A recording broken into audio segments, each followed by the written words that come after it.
Bueno, buenas tardes a todos y a todas. Muchas gracias, Camila, que es un placer volver a escucharte en esta tercera jornada. Muchas gracias a todos que vienen participando y bueno, esperemos que esta jornada sigamos enriqueciéndonos como hasta ahora.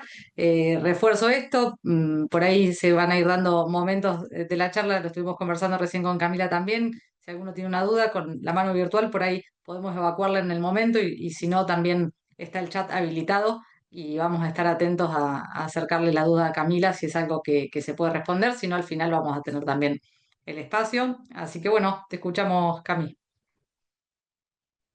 Bueno, hola a todos, todas, todes, gracias nuevamente por estar acá. Es un placer seguir compartiendo. Reitero, al igual que quienes me presentaron, que cualquier duda que surja durante la exposición siempre hace al dinamismo de la clase, así que bienvenidas esas preguntas, levantan la mano y yo quedo atenta. Bueno, voy a compartir pantalla, así arrancamos. La idea hoy es poder quedarnos hasta 4:30, porque yo quería terminar el tema de la clase anterior y abordar el que corresponde después a esta clase, así que nada, quienes puedan quedarse, aquí estaremos abordando esos temas. Bueno, simplemente para ponernos un poco a tono en lo que habíamos quedado la clase anterior. Habíamos trabajado, si se quiere, la primera parte de lo que son las medidas excepcionales de protección de derechos. Habíamos visto que había tres niveles de medidas y estas medidas excepcionales componían el tercer nivel, que si bien el trabajo prioritario lo tiene el órgano administrativo, el órgano de niñez, lo cierto es que producto de la corresponsabilidad, el Poder Judicial no tiene un rol de mero espectador, sino que más bien le corresponde todo lo que tiene que ver con el control de legalidad de esa medida, por lo cual a medida que transcurre siempre tiene que estar prestando atención a todas aquellas estrategias que se despliegan, la documentación que se presenta, etc. Recorriendo toda esa medida, llegamos al final con lo que se llama el PER de conclusión o el PER final, que es este plan estratégico de restitución de derechos, donde vimos que había distintas opciones. La restitución de derechos, es decir, cuando las niñeces y adolescencias retornan con sus progenitores. Otras figuras de cuidado, que es lo que vamos a ver hoy en la segunda parte.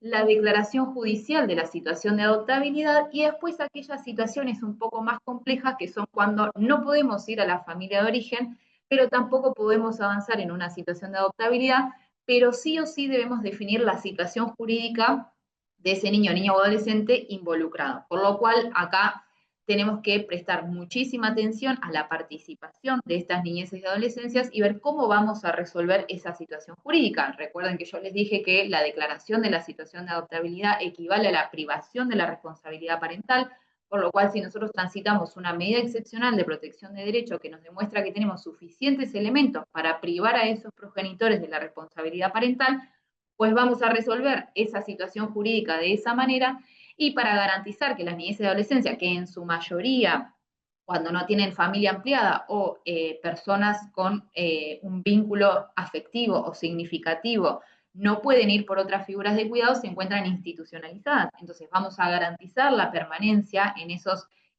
hogares que conocemos bajo estas medidas de protección integral que le permitan continuar alojándose allí y vamos a trabajar en lo que es el autovalimiento, es decir, para que tengan un egreso autónomo. Ahora bien, lo cierto es que otra de las cuestiones que tenemos que evaluar es que muchas veces los órganos de niñez nos dicen que el plazo de 180 días no es suficiente. Y otra de las opciones que podemos encontrar es la prórroga de la medida excepcional de protección de derechos.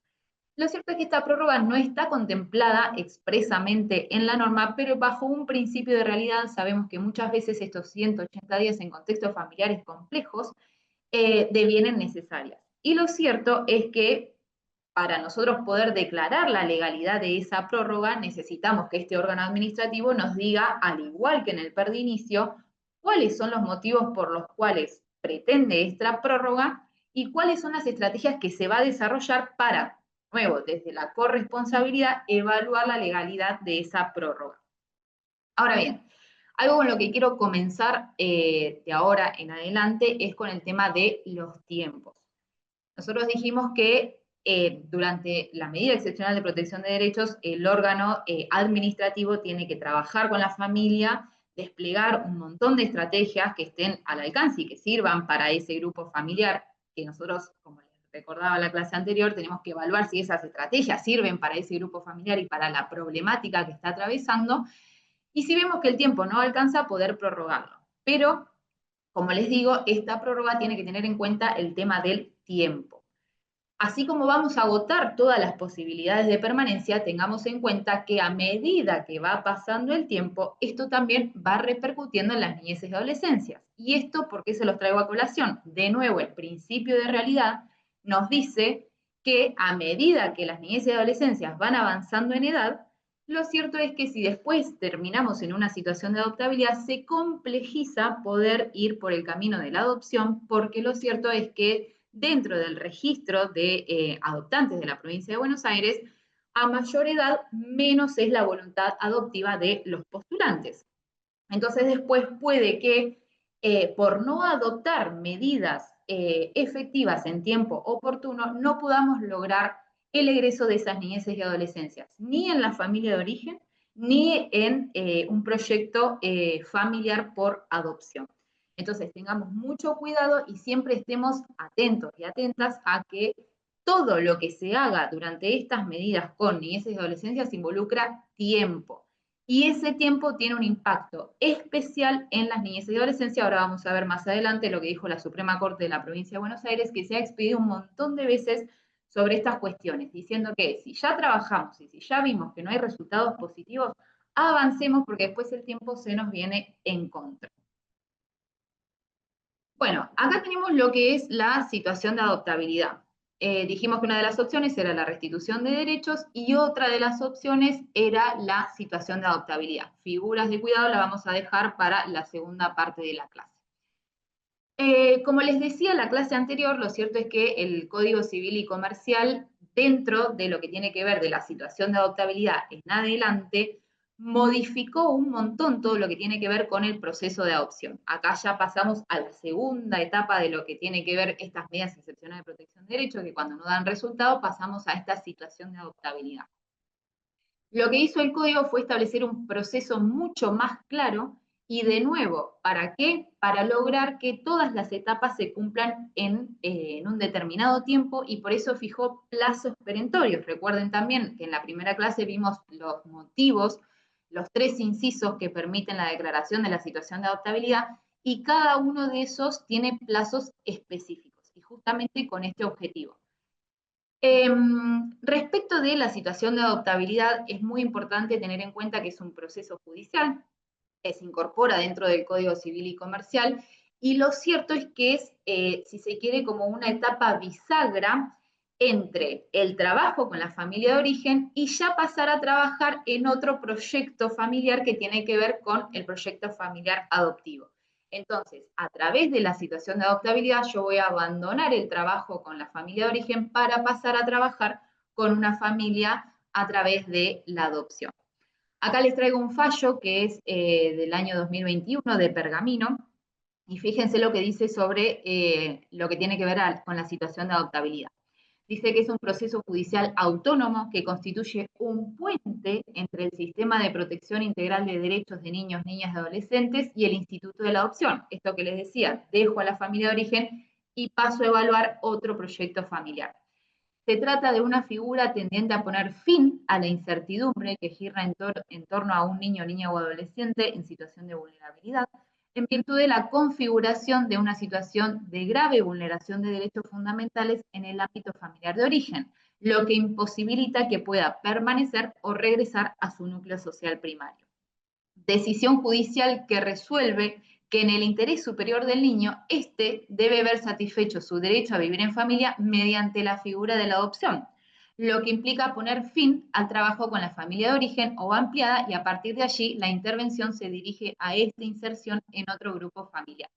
Y acá de nuevo reitera esto de que es un proceso bisagra entre la etapa administrativa, que dijimos que es principalmente administrativa porque no es absolutamente administrativa, sino que es corresponsable con el Poder Judicial, y la segunda, que ahí sí es principalmente judicial y se complementa con la administrativa. ¿Por qué? Porque ahora vamos a ir viendo que a lo largo del proceso el Código Civil y Comercial le da un papel preponderante también a el órgano administrativo que trabajó durante la medida excepcional de protección de derechos. ¿Por qué? Porque es el órgano que más conoce a ese niño o a esa niña, porque transitó toda esta medida excepcional de protección de derechos e incluso es quien más nos puede brindar herramientas junto a un hogar, si es que estuve en un dispositivo institucional, para ver qué tipo de proyecto familiar es el que mejor se corresponde con ese niño o esa niña, cuáles son las cuestiones a tener en cuenta. Por ejemplo, si debemos ir por una adopción simple o por una adopción plena, es decir, si debemos conservar algún vínculo jurídico con la familia de origen. Bueno, un montón de datos que solamente ese órgano administrativo, por haber trabajado en contacto directo con ese niño y esa niña y su grupo familiar de origen, nos va a poder brindar durante el proceso. Entonces, en ambas partes, tanto en la administrativa como en la judicial, lo cierto es que hay una corresponsabilidad de ambos, aunque en uno u otro momento uno y otro tengan mayor preponderancia. Bien, en la situación de adoptabilidad, sujetos del procedimiento, acá vamos a ver los que yo le estaba diciendo de esta articulación entre los órganos. Con carácter de parte el niño, niña o adolescente, y esto es trascendental, lo que les decía en la primera parte, yo no puedo avanzar en una situación de adoptabilidad si no hay voluntad adoptiva. Esa situación de adoptabilidad y futura vinculación, guarda con fines y adopción puede estar destinada al fracaso.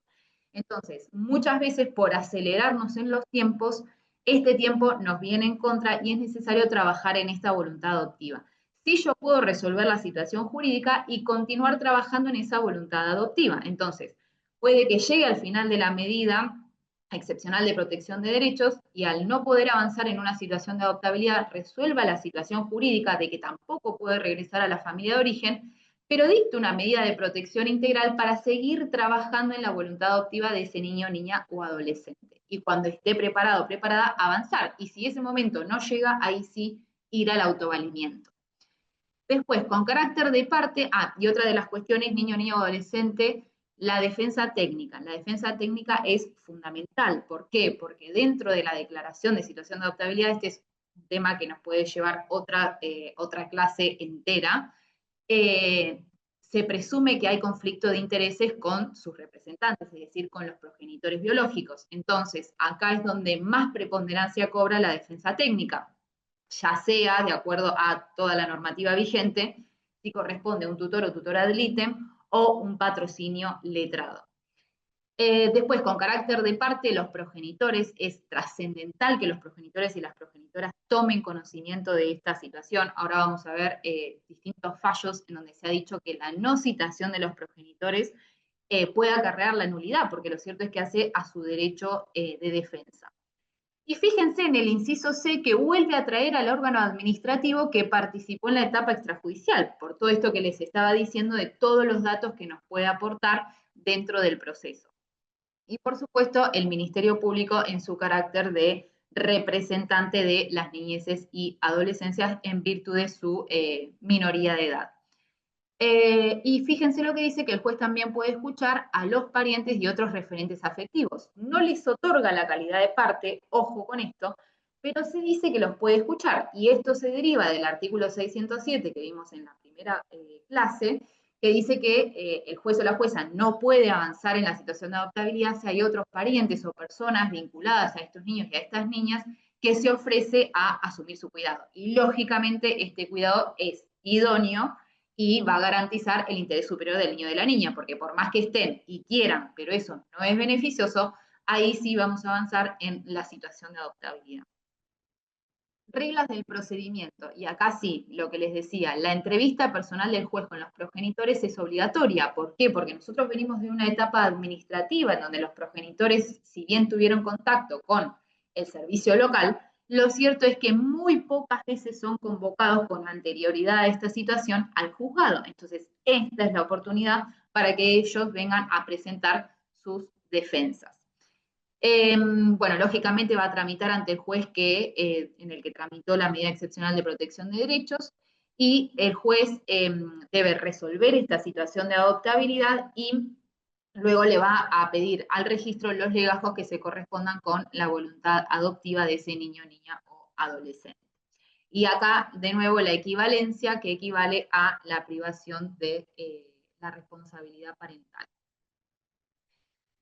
Acá les traigo un caso en donde, como les decía, de la Suprema Corte de la Provincia de Buenos Aires, se negó la participación del progenitor dentro del proceso de declaración de situación de adoptabilidad.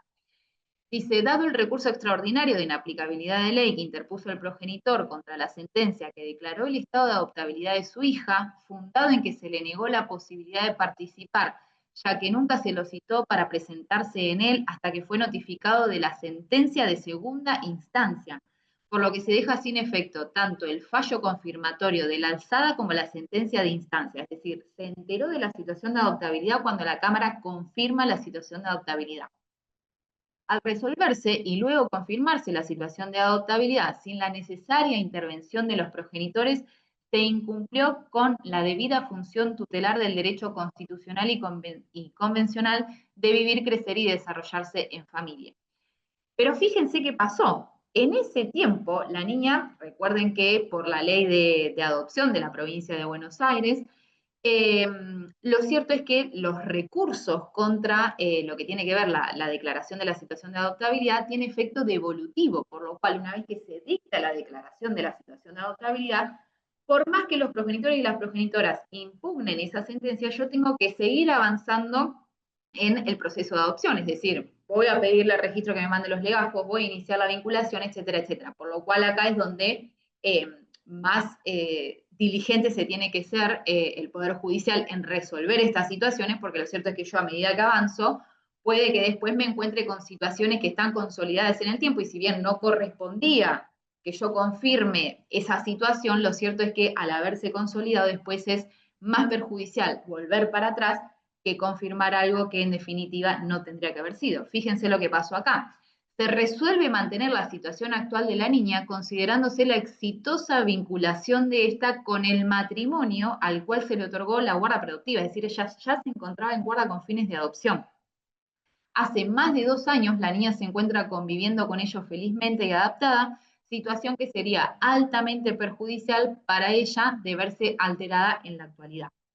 Se exhorta al juzgado de origen para que en forma urgente y manteniendo la guarda de la niña con el matrimonio, confiera al recurrente y a la defensora oficial, que defendía a la progenitora, el derecho de alegar y probar los extremos indispensables de acuerdo a sus pretensiones y que dicte una nueva sentencia.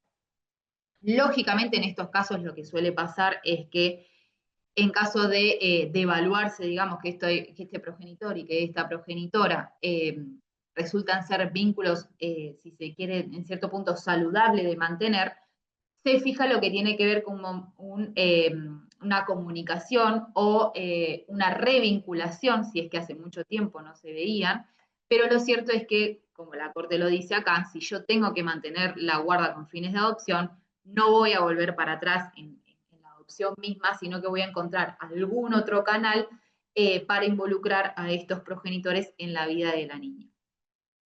Acá hay otro caso del 2018 de la Cámara Nacional Civil que dice, se revoca la sentencia dictada por primera instancia en la que se resolvió no convocar a los progenitores por considerarla sobreabundante, principalmente a la intervención procesal de los progenitores en el marco del control de legalidad. ¿Qué dice la Cámara? Realza la participación de los progenitores, a quienes no solo les otorga intervención en carácter de parte, sino que además se dispone la necesidad de una entrevista personal con ellos, de ellos, con el juez de manera forzosa. Son normas que, si bien involucran cuestiones procesales, se vinculan hasta fundirse con la sustancia de los derechos en juego. Un poco también lo que les decía la clase pasada, que siempre que estamos abordando cuestiones familiares, no solo yo voy a estar resolviendo en una de las patas, ya sea familia de origen o niño, niño, adolescente, sino que todo lo que resuelva va a tener impacto en los dos polos. Explicita que la intervención en el marco del control de legalidad no basta cumplir con la manda legal, porque de lo allí actuado y de los actos posteriores, en ningún caso se puso de manifiesto, ni siquiera como una hipótesis, la posibilidad de que eso pueda ir en una situación de adoptabilidad. Es decir, por más participación que hayan tenido durante la tramitación administrativa y por más que haya habido una citación previa en el juzgado, yo no puedo prescindir de la citación obligatoria que me dice la ley cuando voy a resolver la declaración de la situación de adoptabilidad. Bueno, vuelvo un poco con el tiempo. Esto que les decía de que si bien tenemos la obligación de trabajar con la familia de origen, en el medio tenemos niños, niñas y adolescentes que avanzan en edad y que el tiempo tiene un especial impacto. Entonces, trabajar, pero resolver. Si vemos que brindamos todas las herramientas y estas herramientas no tienen un buen puerto, no hay una buena adhesión, avancemos en el proceso porque ese tiempo se nos viene en contra, sobre todo cuando hablamos de niños, niñas, adolescentes que están atravesados por múltiples factores de vulnerabilidad, esto que decimos la interseccionalidad, cuando en una misma persona se interseccionan distintos motivos que la colocan en una situación de vulnerabilidad. Pensemos si hablamos de una niña que es mujer, menor de edad, y por ejemplo que puede estar en situación de discapacidad. Cuánto más complejo se nos hace cuando vamos al registro de adoptantes a buscar postulantes para niñas en situación de discapacidad. Los postulantes son contados con la mano. Entonces, siempre que adoptemos decisiones, también pensemos en el impacto que va a tener a futuro, es decir, proyectemos a futuro cómo impacta esto en la vida del niño, niña o adolescente. Acá les traigo un caso súper nuevo de julio del año pasado de la Suprema Corte de la Provincia de Buenos Aires, en donde un poco evalúa esta situación del tiempo. Fíjense, en el 2017 el Servicio Local de Ezeiza adopta una medida de abrigo bajo la modalidad institucional. En el PER de conclusión, el servicio local dice que no pudieron ser revertidas las causales que dieron origen a esa medida excepcional, entonces pide la situación de adoptabilidad. Se cita a la progenitora y a la abuela de las niñas y lo cierto es que eso no llega a buen puerto, se les hacen entrevistas interdisciplinarias dentro del juzgado y finalmente en diciembre de 2018, fíjense que ya había pasado más de un año, se declara la situación de adoptabilidad. El 9 de octubre del 2020, esto va a segunda instancia porque la progenitora y la abuela lo que hacen es apelar, y lo cierto es que la Cámara confirma la decisión de primera instancia que había declarado la situación de adoptabilidad. Bueno, ¿qué pasa con las niñas? La Suprema Corte de la Provincia de Buenos Aires hace un raconto de lo que fueron los hechos y la realidad es que la Corte dice que se habían desplegado un montón de medidas que no habían funcionado. Y dice, es oportuno señalar que las niñas se encuentran actualmente junto a una nueva familia, conformada por el matrimonio L y J, habiendo recaído sentencia de adopción plena, fíjense, ya se encontraban adoptadas. Del contacto personal mantenido con las niñas en el marco de dichas actuaciones se desprende no solo que se encontraban en óptimas condiciones, circunstancia que culminó en el acogimiento favorable de la pretensión adoptiva por parte de los guardadores, sino también que los adoptantes asumían el compromiso de hacer conocer a las niñas sus orígenes. Sabido es que en este tiempo de procesos el factor tiempo ocupa un papel fundamental, pues el excesivo tiempo de trabajo y elaboración de estrategias intentadas con la intención de revertir las circunstancias que le dieron origen a la medida, sumado al tiempo que las niñas llevan con una nueva familia, impide volver hacia atrás el recorrido ya transitado a través del cual los afectos se han consolidado. Fíjense que dice, cuando exista conflicto entre los derechos e intereses de las niñas, niñas o adolescentes frente a otros derechos e intereses igualmente legítimos, prevalecerán los primeros. Y acá es donde la Suprema Corte pone el pie y dice, bueno, si a mí el tiempo me va a dar un impacto negativo en la protección y garantía de los derechos de las niñeces, ahí sí yo tengo que preponderar los derechos de las niñeces por su derecho a vivir en familia y lógicamente por su condición de vulnerabilidad de la minoría de edad y de los cuidados especiales que requieren, y ahí sí me voy a parar sobre los derechos de las niñeces y adolescencia y avanzar en lo que tiene que ver con el proceso de adopción. Fíjense, ¿qué pasa con esta familia de origen, como les decía hace un ratito, cuando el proceso de adopción ya está avanzado? Acá dice la Corte, compartiendo lo expuesto por el procurador en cuanto a que propiciaba, en virtud del tiempo transcurrido y los reiterados e insistentes reclamos efectuados por la progenitora, la posibilidad de indagar si se mantenían las circunstancias que desaconsejaban el contacto, lo cierto es que la Corte le dice a la primera instancia que evalúe, que realice una evaluación interdisciplinaria para ver si al menos podía haber una comunicación entre la progenitora y estas niñas que ya estaban con su familia adoptiva. Es Es decir, no es clausurar las puertas a la familia de origen, sino priorizar este derecho a vivir en familia de las niñez y adolescencias y ver de qué manera podemos articular con los derechos de esta familia de origen, siempre y cuando, vuelvo, sea correspondiente al interés superior de las niñez y adolescencias involucradas. Bueno, y acá pasamos a un tema, si se quiere, polémico. ¿Por qué? Porque una vez que avanzamos en la situación de adoptabilidad, pasamos a la otra etapa que nos dice el código, que es la guarda con fines de adopción. Y la guarda con fines de adopción abre con este famoso artículo 611, que son las guardas de hecho. Pero ¿de qué hablamos cuando hablamos de guardas de hechos? Las guardas de hechos son aquellas situaciones en donde los progenitores se van a desprender de la crianza y del cuidado de sus hijos y van a quedar a cargo de terceras personas, pero sin intervención judicial de ningún tipo. Muchos y muchas hemos tenido casos en donde se inician demandas de guardas, de tutela, que nos dicen que hace 3 años, que hace 4 años, que hace 2 años están a cargo del niño o de la niña, y lo cierto es que esa situación era de hecho. ¿Por qué? Porque no hubo antes ninguna intervención judicial que legalizara esa situación en la que se encuentra ese niño o esa niña.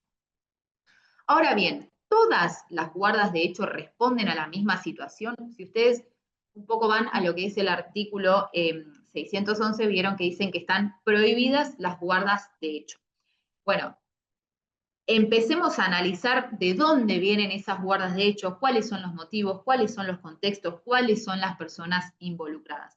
Lo cierto es que lo que quiere evitar el código es que haya compraventa de niños, niñas, adolescentes, que haya adopciones irregulares, que haya situaciones que se consoliden de manera irregular, y un poco lo que hablábamos, y ahora vamos a ver un fallo de la Corte Suprema, que se tenga que convalidar situaciones que de haberse intervenido de manera oportuna no hubiesen podido avanzar.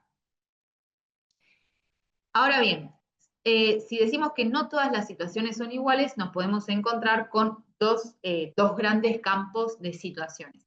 El primero es cuando el desprendimiento de la crianza se hace en condiciones de desequilibrio, es decir, va a haber una familia biológica que está en una situación de vulnerabilidad, muchas veces económica, y una familia a la cual se le da el cuidado y crianza de ese niño, niño o adolescente que está en una mejor posición. Entonces acá sí tenemos un desequilibrio porque esa entrega claramente está visibilizando que hay una desigualdad de condiciones en relación a la posibilidad de ejercer la crianza y el cuidado.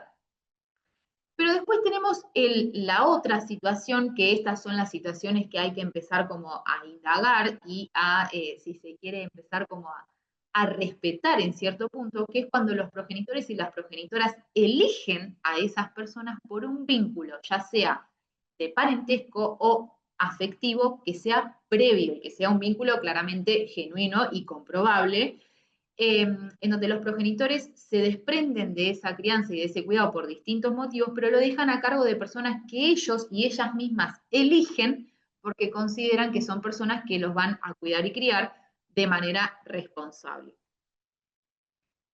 El artículo 611, si nosotros lo leemos, lo cierto es que es como una medida cautelar. ¿Por qué? Porque lo que habilita es una facultad judicial de separar inmediatamente a ese niño o a esa niña de la persona con la que se encuentra. Y claramente, una vez que yo separo a ese niño o a esa niña, va a continuar el proceso judicial para ver si se está ante una situación de adoptabilidad o no, si hay que ir por otra figura de cuidado, si vuelve a la familia de origen, etcétera. Es decir, el Poder Judicial, ahora vamos a ver un caso en donde no se hizo lo que se tiene que hacer, justamente lo que faculta es que cuando está esta situación de hecho, si yo advierto que es una situación irregular y que no está, digamos, iniciado, basada en ningún vínculo y que hay una posible situación de desequilibrio, inmediatamente el Poder Judicial lo que tiene que hacer es separar a ese niño, niña o adolescente, claramente teniendo en cuenta también la escucha de ese niño, niño o adolescente, porque no es que yo tomo conocimiento y separo. Claramente esto no es así, hay que hacer un abordaje, hay que analizar cuál es la situación y después definir qué es lo que se hace con ese niño, niña o adolescente. Ahora bien, ¿cuál es la válvula de escape? Otra de las cuestiones que nos trae el artículo 611 es que dice que si se comprueba que los progenitores eligieron a estas personas por un vínculo de parentesco, Lo cierto es que acá es la excepción a la regla. La regla es, yo tomo conocimiento de una situación de hecho, separo.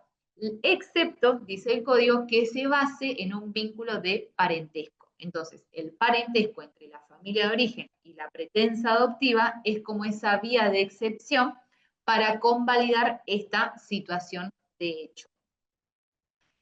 La versión proyectada del articulado, es decir, antes de la sanción del Código Civil y Comercial, esto seguramente lo habrán escuchado, incluía la posibilidad de que haya referentes afectivos como otra excepción a esta prohibición, que serían las situaciones que vimos hace un ratito, es decir, cuando los progenitores y progenitoras eligen a estas personas por un vínculo afectivo previo. El típico caso, la madrina o el padrino, que es amigo o amiga de los progenitores, y queda al cuidado de estas niñeces y adolescencias.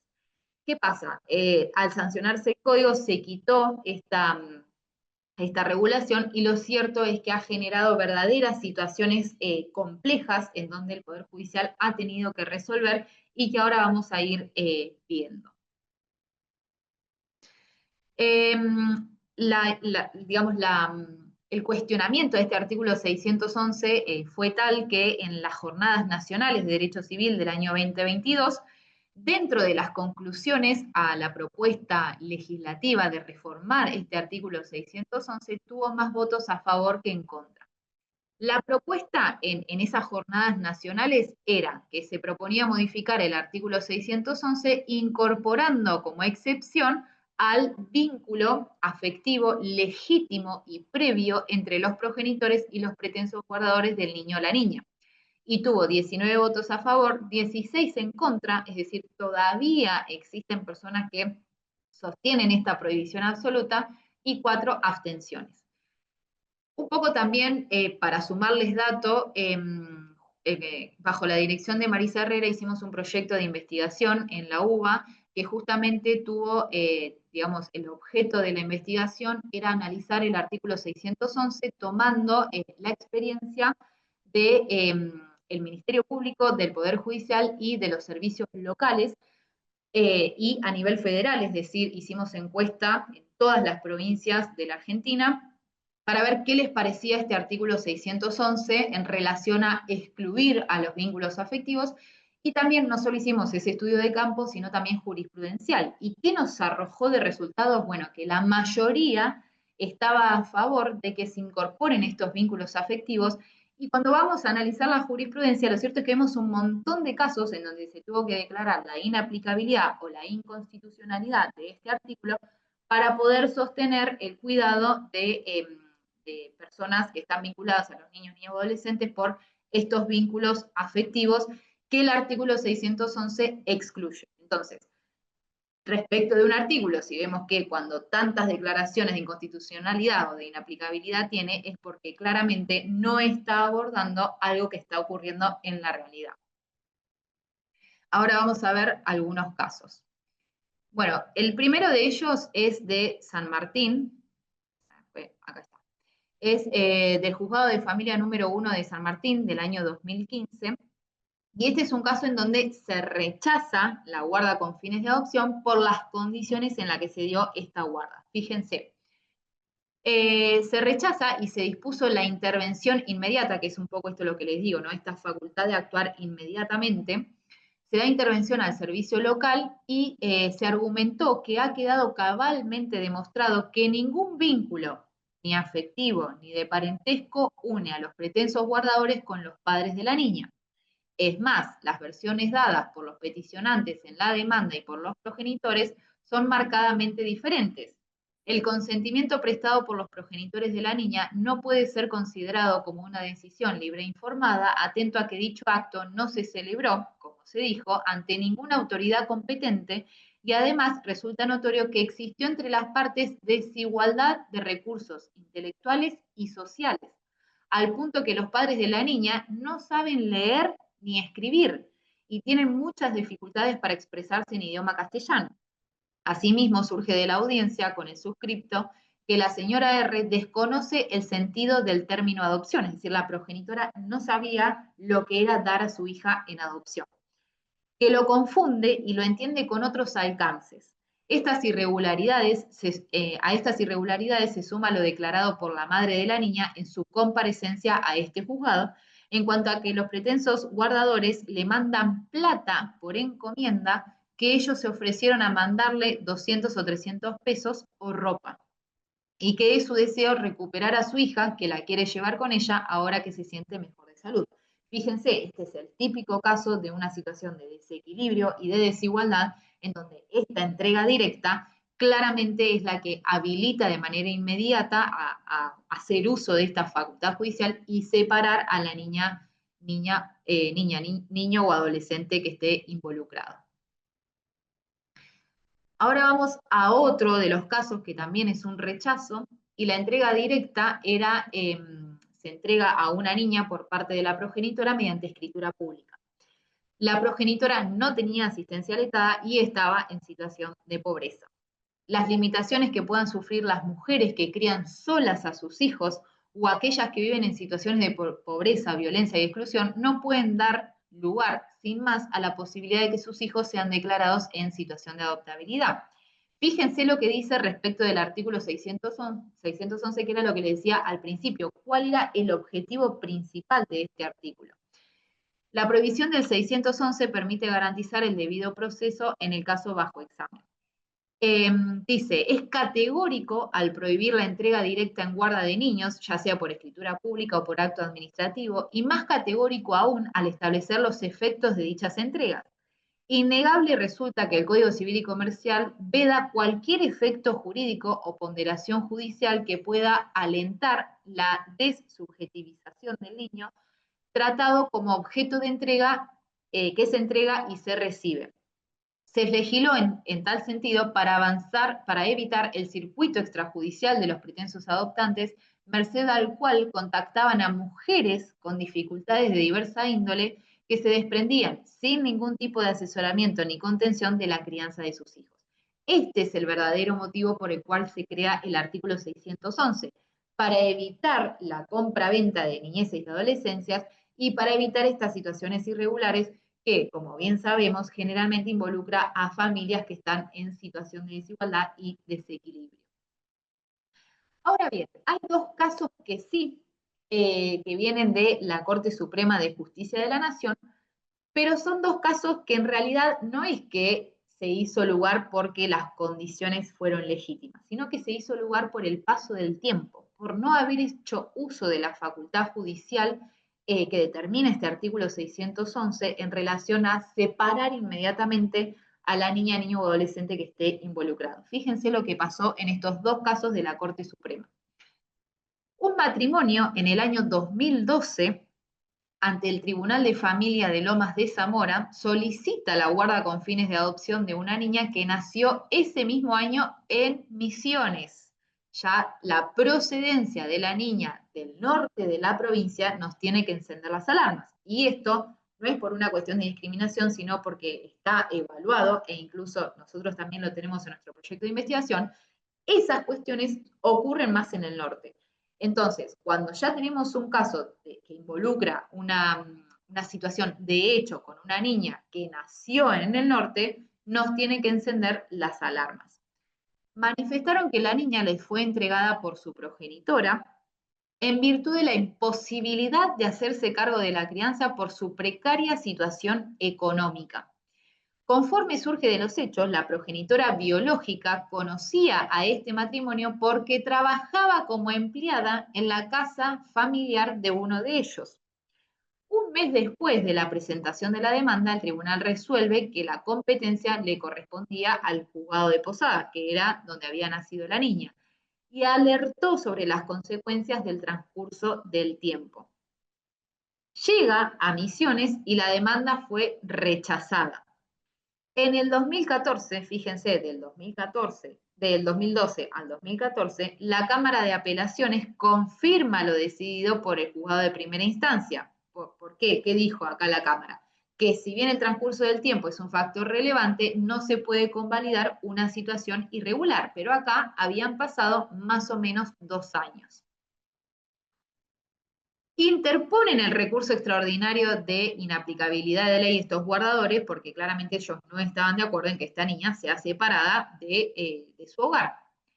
El Superior Tribunal tardó 4 años en resolver y declara inadmisible el recurso, es decir, no adopta ninguna medida, sino que dice yo no voy a tratar este recurso. Es decir, habían transcurrido entre estos 4 y los 2 anteriores 6 años. ¿Qué pasa? Cuando llega a la Corte, la defensora general solicita también el rechazo, es decir, que esta niña sea excluida del hogar donde estaba con estos guardadores. Pero la Corte revoca la sentencia y fíjense los argumentos que utiliza para poder revocar esta situación. Primero, pondera el interés superior en el caso en concreto, un poco lo que hablábamos recién, ¿no? Bueno, ¿cómo va a afectar lo que vamos a resolver en la vida de este niño, niña o adolescente? Y fíjense lo que dice acá, yo veo un riesgo para esta niña si yo la separo de la convivencia que mantiene con estos guardadores hacía más de 9 años. Claramente una situación que nació irregular, pero que 9 años después esta niña seguía con estos guardadores. Entonces, separarla a los 9 años no tenía ningún tipo de sentido porque era más el daño que íbamos a hacer queriendo cumplir la norma 9 años después que sostener esta situación. La escucha, fíjense qué importancia la escucha de la niña. Siempre escuchar a las niñas y adolescencia porque son parte en todo lo que tiene que ver con sus derechos. ¿Y qué dice la Corte a lo último? Reconoce la imposibilidad de trasladar los costos de la inacción de los magistrados, es decir, lo que está diciendo es que fue el Poder Judicial el que tuvo que actuar de manera diligente y ahora no podemos cargar a esta niña con esos costos negativos de separarla 9 años después por querer cumplir 9 años después con una norma que se tendría que haber hecho al principio. Dice quienes no tomaron una decisión inmediata para revertir una situación irregular que comenzó a tomar mayor dimensión con el transcurso del tiempo. Y acá tenemos un caso en donde, y algo que les quería decir del caso anterior, que lo cierto es que a diferencia de lo que ocurre con la mayoría de las situaciones de hecho, en donde los guardadores se presentan al Poder Judicial de manera tardía para dejar que pase el tiempo y consolidar los vínculos, si ustedes vamos a lo que fueron los hechos, lo cierto es que este matrimonio se presentó inmediatamente ante el Poder Judicial para ponerlo en conocimiento de esta situación irregular. Y fue el Poder Judicial el que tardó 6 años para resolver la situación. Entonces, fíjense como muchas veces, aun cuando la gente accede a la justicia en tiempo oportuno, es el Poder Judicial el que demora en resolver la situación. Y justamente cómo impacta esto en el tiempo. Y acá hay un caso en donde sí podemos decir que es un caso de una guarda de hecho, pero que tenía como origen un vínculo afectivo previo y que fue legítimo, porque se trató de un caso en donde los adolescentes se van a vivir con una profesora que ellos conocían. El progenitor de ellos estaba al tanto de esta situación y los visitaba. El progenitor presta el consentimiento para que continúe el juicio de guarda con fines de adopción, y si bien el caso inicia con una guarda de hecho por una entrega voluntaria directa, lo cierto es que se fue consolidando de manera genuina. Fíjense lo que dice. Presupuesto necesario y excluyente que la guarda de hecho se haya conformado a partir de un acto lícito. No comprende desde ya las guardas obtenidas a partir de conductas perseguibles penalmente, ni tampoco mediante ilícitos civiles. A la par, sostuvo que la prohibición de ponderación de la guarda de hecho en el marco de una adopción es una norma calificable al menos de inelástica. En este punto, el código desconoce la riqueza y variedad de los vínculos humanos y también se coloca un poco más allá de las propias normas de la Convención Internacional de los Derechos del Niño, en tanto y en cuanto obliga al juez a desestimar lo cotidiano en la vida de un niño, es decir, la realidad de ese niño o esa niña en particular.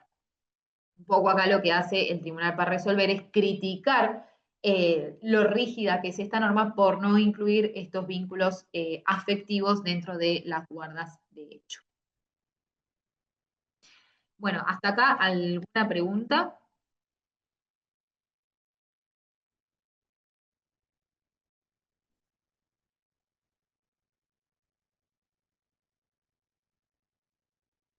Nada. ¿Nadie? Seguimos.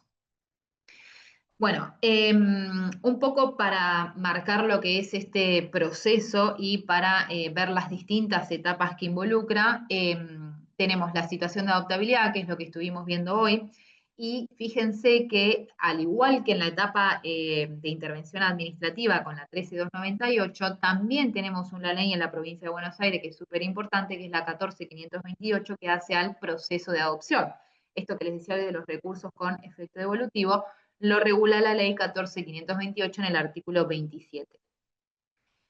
Bueno, llegamos a la situación de adoptabilidad, se dicta la situación de adoptabilidad y lo cierto es que empieza esta etapa en donde tenemos que empezar a pedir los legajos al registro de adoptantes, que cuando no hay legajos dentro del registro sabemos que va a la segunda etapa, que sería la de NARRUA, es decir, buscar en la red federal de registros, y finalmente lo que es una convocatoria pública que es para cualquier persona del país que, digamos, quisiese iniciar un vínculo con el niño, la niña o adolescente involucrado, se va a poder presentar.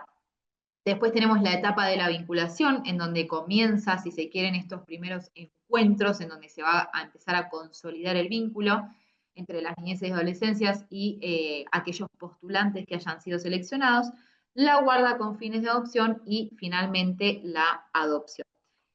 Siempre estas etapas, como les decía hoy, en articulación, tanto Poder Judicial como el Poder Ejecutivo desde los órganos de niñez y bajo la interdisciplina, siempre con apoyo en la interdisciplina, que es uno de los principios que tiene el proceso de familia. Bueno, y acá empezamos un poco a ver lo que tiene que ver con el proceso de adopción, que si bien nosotros decimos que tenemos tiempos bien marcados y que si bien el código nos marca etapas, digamos, que van pasando, muchas veces nos damos cuenta que en este devenir no sale todo como esperamos y que, como les decía al inicio de la clase, hay que resolver y que hay que buscar dentro de la normativa cómo podemos dar respuesta a esa situación. Fíjense lo que pasó en este caso. Es el juzgado de familia número 1 de Tigre, que resolvió esto en noviembre del 2022. Fíjense, en junio del 2021 se declara la situación de adoptabilidad del niño B, que tenía 11 años. El niño estaba institucionalizado en el hogar Remedios de Escalada. En el proceso de búsqueda y selección de postulantes se selecciona a la señora B. Empiezan la etapa de vinculación, que estaba siendo supervisada por el equipo técnico del juzgado. Veían avances positivos y veían que estos vínculos se venían consolidando. Ahora bien, fíjense, la señora B asume un rol protagónico en las situaciones de salud que han surgido respecto del niño, que ha respetado sus deseos, sus tiempos y necesidades durante este tiempo. Se informa sobre la incorporación del niño a la familia de la señora y cómo ha ido tomando confianza y cariño con sus distintos miembros. Sin embargo, los profesionales atienden que el niño aún no puede llamar a la señora C como madre, sin perjuicio de lo que la señora C, que presenta una sostenida actitud de compromiso, asistencia y entrega hacia el niño, y se muestra predispuesta a iniciar una convivencia continua con él. Si bien el vínculo no se conforma en los términos de anclaje en un rol de madre e hijo, la adulta se asocia a constituirse en una figura análoga de cuidado con el compromiso de ser guardadora del niño, que estiman ello como positivo para el bienestar del niño. ¿Qué pasa? De la escucha del niño, de la escucha de ambas partes, surge que en realidad el niño sí disfruta de estar con esta mujer que había sido seleccionada para iniciar la vinculación, pero lo cierto es que él no sentía todavía ese vínculo de madre-hijo, es decir, no se podía avanzar en la adopción porque sabemos que la adopción implica un vínculo filiatorio. Entonces, ¿qué pasa? Veían que el niño la veía a ella como una referente, como una persona de cuidado, pero no todavía como su progenitora. Entonces, ¿qué pasa? Dice que estaban dadas las condiciones para disponer el egreso del niño, pero no era posible avanzar en la adopción, porque el niño no prestó su consentimiento, pero sí expresó su intención de vivir en esa familia. Entonces, acá, ¿cómo resolvemos esta situación? ¿Cuál es la figura que se alinea al interés superior de este niño? ¿Qué cuestiones tiene en cuenta el juzgado? El interés superior del niño, que veía el juzgado que el niño estaba bien, que veía este vínculo, que había empezado a ser como afectivo, pero todavía no estaba consolidado, estaba esta socioafectividad, el impacto del tiempo y el derecho a vivir en familia, y el reconocimiento de una figura alternativa a la filial que recoja ese modo de ser familia entre esta señora y este niño, pero que no era bajo el proyecto de adopción. Ahora, eso no, digamos, no quiere decir que el juzgado deje de trabajar en esa voluntad adoptiva. ¿Qué hace el juzgado? Otorga la guarda judicial, que ahora vamos a ver los cuestionamientos que se le ha hecho a esta guarda judicial. ¿Por qué? Porque acá lo que tuvo que hacer el juzgado es declarar la inaplicabilidad del 657 en relación a que no permite que sean para personas que no tienen parentesco, y le otorga la guarda a esta persona mientras continúa trabajando con la voluntad adoptiva del niño, y claramente es una forma de resguardar este derecho a vivir en familia con esta señora que había sido seleccionada del registro de adoptantes. Acá hay otro caso para que veamos el impacto del tiempo de otra manera y cómo evaluar el consentimiento de las niñeces y adolescencias. Vimos que es muy importante para avanzar en estas situaciones tener su consentimiento. Ahora bien, ¿siempre damos las herramientas necesarias para que los niños, niñas y adolescentes brinden este consentimiento? Sobre todo cuando hablamos de niñez y adolescencia, que esto también podría ser otra clase, pero ahora no da el tiempo. El tránsito de las medidas excepcionales de protección de derecho y el proceso de adopción cuando hablamos de niñez y adolescencia en situación de discapacidad, con todo lo que tiene que ver con el sistema de apoyo, ajustes de procedimiento, ajustes razonables, etcétera. Todo se complejiza mucho más, entonces acá es donde más herramientas tenemos que brindar, y fíjense lo que pasó en este caso. Es de abril del año pasado de la Cámara de Necochea, que lo que hace es anular la sentencia que dictó el juzgado de familia de primera instancia. ¿Por qué? Porque había rechazado la demanda de adopción. ¿Qué pasó en este caso? Lo cierto es que la guardadora con fines de adopción de la joven inicia la demanda de adopción, y lo cierto es que el juzgado advierte que esta joven no prestaba el consentimiento para avanzar en la adopción. Dice, en distintas oportunidades manifestó su deseo de no permanecer con la guardadora y retornar a vivir en el hogar en el que había estado en la ciudad de Mar del Plata. Es decir, esta joven estaba en situación de discapacidad psicosocial y había transitado la medida excepcional y todo el proceso de vinculación y guarda con fines de adopción en la localidad de Mar del Plata. Luego la guardadora se traslada a su localidad, que era Necochea, y allí inicia el proceso de adopción. Vieron que el código nos habilita a que, si se tuvo en cuenta el domicilio de los guardadores, puede iniciarse la demanda de adopción en su domicilio. Entonces, la guardadora inicia esta demanda, y lo cierto es que el juzgado de Necochea advierte que la joven no prestaba su consentimiento, que quería volver al hogar. Fíjense esto.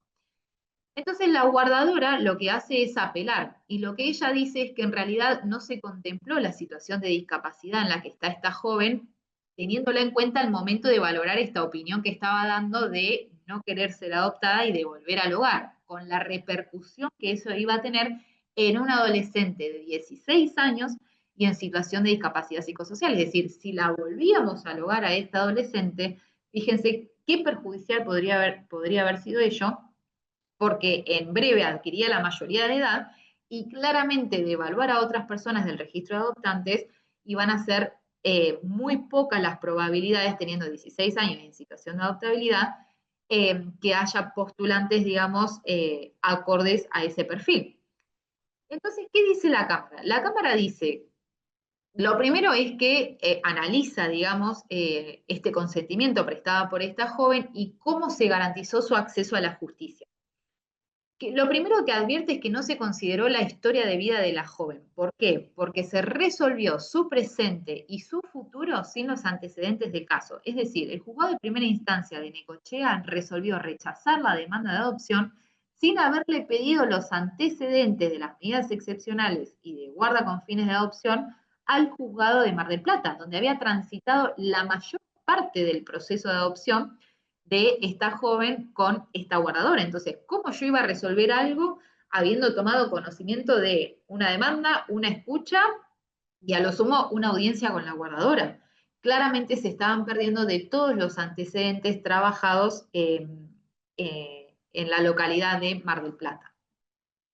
Se omitió el abordaje interdisciplinario, esto que les decía de la importancia de la disciplina. Los informes interdisciplinarios decían que la joven necesitaba de acceder a un espacio en psicoterapia. No se trabajaron los temores de la joven respecto de la figura de la adopción. Fíjense qué importante esto. Dice que la joven en distintas etapas manifestaba el temor de la adopción porque sentía que no iba a volver a ver a sus hermanos, que de avanzar en la adopción ella no iba a tener más vínculo con sus hermanos pertenecientes a la familia de origen y que, digamos, no iba a haber vuelta atrás después de esa adopción. Y lo último que dice es que se vulneró el derecho al consentimiento informado, porque no se le brindó información accesible. Es decir, fíjense qué importante cuando hablamos de niñez y adolescencia que están para avanzar en un proceso de adopción, que nosotros y nosotras les brindemos toda la información de lo que implica la adopción, evacuar estos temores en relación a si van a poder o no continuar viendo a su familia de origen, si van a poder o no mantener vínculo con sus hermanos. Bueno, qué implica en sí la adopción y cuánto más tendría que haber hecho el juzgado para que esta información le sea accesible a esta joven que estaba en situación situación de discapacidad para que comprendiera lo que era esta adopción. Entonces, lo que dice acá la Cámara es que advirtió que no se le brindó ningún tipo de apoyo y ningún tipo de ajuste de procedimiento, estos ajustes que son trascendentales y obligatorios porque hacen al acceso a la justicia. Y además, fíjense, no se garantizó la defensa técnica. Y acá, ¿qué dice en relación al factor tiempo? Si bien los plazos que la norma prevé en el proceso de adopción están orientados, entre otros aspectos, a dar certeza a la determinación de la situación jurídica de un niño, niña o adolescente y su inserción en el ámbito familiar, ello no implica que la celeridad pueda ir en contra de la protección que se procura garantizar de modo integral para el efectivo goce de sus derechos. En el caso, es adecuado y razonable respetar el tiempo de elaboración que A requiere, brindándole la información y acompañamiento necesario para la toma de una decisión sumamente trascendente para su vida en el marco de sus derechos personalísimos y que debe ser atendida, considerada y garantizada como un proceso.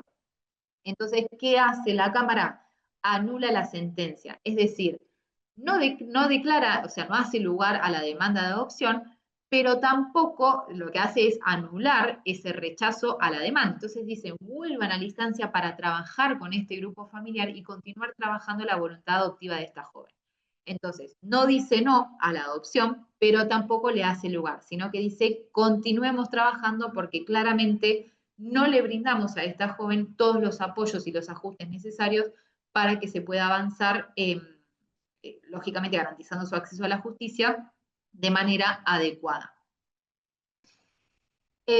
Otra situación, que es otra forma de cuidar, y acá también involucra a un adolescente que estaba en situación de discapacidad, tenía 16 años y estaba institucionalizado. Estaba institucionalizado desde el año 2013, su situación de adoptabilidad se dictó en el 2015, y las distintas búsquedas de postulantes arrojaban resultado negativo. Fíjense esto, ¿no? Qué importante. En situación de discapacidad y con 16 años, claramente todas las búsquedas arrojaron resultado negativo. Pero en el año 2017 se presenta, se informa que J estaba con un matrimonio que era voluntario del hogar donde residía. Y dice que unos años después, ante el fracaso de estas búsquedas de proyectos familiares, lo que hace es empezar a encargarse del cuidado de este joven e incluso salía al domicilio de este matrimonio y pernoctaba allí.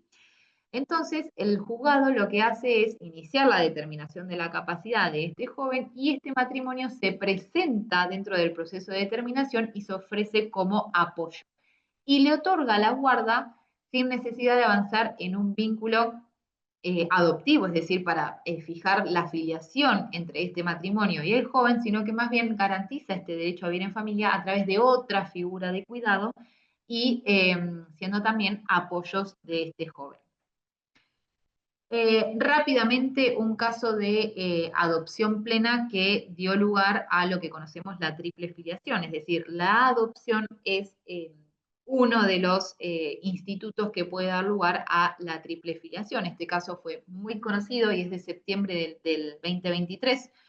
Es un caso en donde los tíos inician la adopción de su sobrina, que tenía 3 años de edad, que habían quedado al cuidado de esta sobrina porque su madre había fallecido producto del femicidio que había hecho el progenitor biológico de la niña. Eh, entonces, ¿qué hace? Lo que solicitan es la adopción plena, pero lo que dicen es que querían conservar el vínculo filiatorio de esta niña con su progenitora que había fallecido producto de un femicidio. Piden la declaración de inconstitucionalidad de lo que tiene que ver con el artículo que nos dice que tenemos que seleccionar personas que sean del registro, porque claramente tienen que ser personas evaluadas, ¿no? Todo lo que tiene que ver con el proceso legal que fija el código para la adopción. Y lo cierto es que, bueno, no lo quiero hacer muy largo para poder llegar a la segunda parte, declara la inconstitucionalidad del artículo 558, que nadie puede tener más de 2 vínculos filiales, y lo cierto es que finalmente resuelve, yo después, si quieren estos fallos se los paso, hace lugar a la triple filiación y básicamente otorga la adopción plena a estos tíos y conserva la filiación biológica de la progenitora. Bueno, otras figuras de cuidado, un poco lo que les venía diciendo en relación a que no siempre vamos a ir a la figura de la adopción, sino que también nos encontramos con niñeces y adolescencias que no quieren avanzar en el proceso de adopción. Entonces, ¿qué tenemos que hacer? Garantizar políticas públicas que le permitan insertarse en ámbitos familiares. Una de esas políticas públicas es la Ley Nacional 27.364, que es lo que conocemos como PAE, el Programa de Acompañamiento para el Egreso de Jóvenes sin Cuidados Parentales. ¿Para quién aplica esta ley? Para adolescentes sin cuidados parentales, desde los 13 hasta los 21, porque lo hace extensivo en relación a los alimentos derivados de la responsabilidad parental, que residen en dispositivos institucionales en virtud de una medida de protección excepcional. Y fíjense, la ley está dividida, si nosotros la vemos, en 2 grandes partes. Una en lo que tiene que ver con el recurso económico y el otro con la asignación de un referente o de una referenta. Fíjense la importancia que le da la norma a la posibilidad de contar a los adolescentes con personas con las cuales puedan generar un vínculo afectivo y de acompañamiento. ¿Y qué hacen estas personas? Dicen que deben contribuir al desarrollo de la autonomía respetando todas estas dimensiones. Fíjense qué importante el rol del referente o de la referente afectiva. En el ámbito de la salud, en el ámbito de la educación, en el ámbito de la vivienda, en el ámbito de los derechos humanos y formación ciudadana, la recreación y el tiempo libre, habilidades para la vida independiente, identidad, planificación financiera y manejo del dinero. Claramente, esto que vemos acá es una forma de cuidar a estas adolescencias que no quieren avanzar en un proyecto adoptivo y más bien van por el lado del autovalimiento o del egreso autónomo. También se prevé una remuneración, esto dentro de esta línea investigativa que les mencionaba antes, en el grupo de investigación analizamos la aplicación de lo que tiene que ver el PAE a distintas situaciones familiares, y lo cierto es que vimos que el PAE, vieron que la Corte Interamericana de Derechos Humanos le pidió a la República Argentina que se expidiera en relación a una opinión consultiva que estaba elaborando respecto de los cuidados, y presentamos un poco esta propuesta de decir, bueno, la realidad es que el PAE es una forma de cuidar. ¿Por qué? Porque hay un referente que claramente va a tener un valor económico y social y que le va a dar a ese adolescente un acompañamiento. Entonces, también sabiendo que los cuidados son una forma de trabajar, la ley le otorga una remuneración a estos referentes, visibilizando el valor que tienen estas funciones de cuidado. Otra de las políticas públicas que tenemos, que lo deben conocer, es el Registro de Cuidadores Familiares de la provincia de Buenos Aires, que fue creado en el año 2019. ¿Y qué finalidad tiene? Convocar, evaluar, capacitar e inscribir a personas que quieran ofrecerse como cuidadores de niños, niñas y adolescentes entre 10 y 17 años que están alojados en instituciones. La realidad, quienes trabajamos en estas temáticas, advertimos que el registro de cuidadores familiares funciona y que realmente para los niños entre 10 y 17 años que no tienen ningún tipo de referente, que tampoco quieren avanzar en el proceso de adopción y que no pueden regresar a su familia de origen, el registro de cuidadores familiares les brinda una gran herramienta para contar con personas eh, con las cuales empiecen a construir un vínculo afectivo y significativo sin necesidad de avanzar en un vínculo filiatorio. Estos cuidadores familiares tienen distintas modalidades, pueden ser con convivencia o sin convivencia, y recuerden que el registro de cuidadores familiares lo que nos hace es brindarnos este listado de personas, pero lo cierto es que después nosotros tenemos que otorgarle un marco jurídico a estas personas que están cuidando de estos niños y adolescentes, por lo cual nada impide que este cuidador familiar después pueda tener, por ejemplo, la guarda o la tutela de este niño, niña o adolescente. Bueno, lejos de la sencillez, claramente acá la acordada de la Suprema Corte vuelve a reiterar que estas personas, digamos, van a empezar a vincularse con niños, niñas, adolescentes que atravesaron distintas situaciones y que claramente se encuentran en dispositivos institucionales, por lo cual refuerza la necesidad de las capacitaciones. Bueno, y para finalizar con el tema adopción, quería traerles un caso de adopción de integración que es de agosto del año pasado, que es muy nuevo y que es muy interesante porque las adopciones de integración involucran a lo que tiene que ver a la figura del progenitor o de la progenitora afín. Vemos también en la práctica, al menos en la asesoría nos pasa mucho, que hay progenitores y progenitoras afines que inician la adopción de integración de los hijos o hijas de su pareja. Y lo cierto es que hay que evaluar si efectivamente procede o no esta adopción de integración. Nosotros sabemos que con la adopción de integración lo que hacemos es otorgarle la responsabilidad parental a esa persona que está pidiendo la adopción de integración. Entonces vemos que muchas veces el otro progenitor o progenitora que está involucrado sí tiene un rol activo en la vida del niño, niña o adolescente, y la realidad es que correrlo del ejercicio de la responsabilidad parental no es lo que corresponde.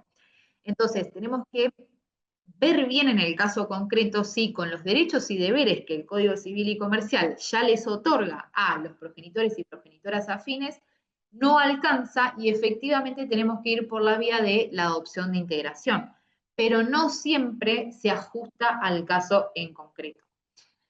Fíjense, se presentó el señor S e inició la demanda de adopción respecto del niño U, que es hijo de su pareja.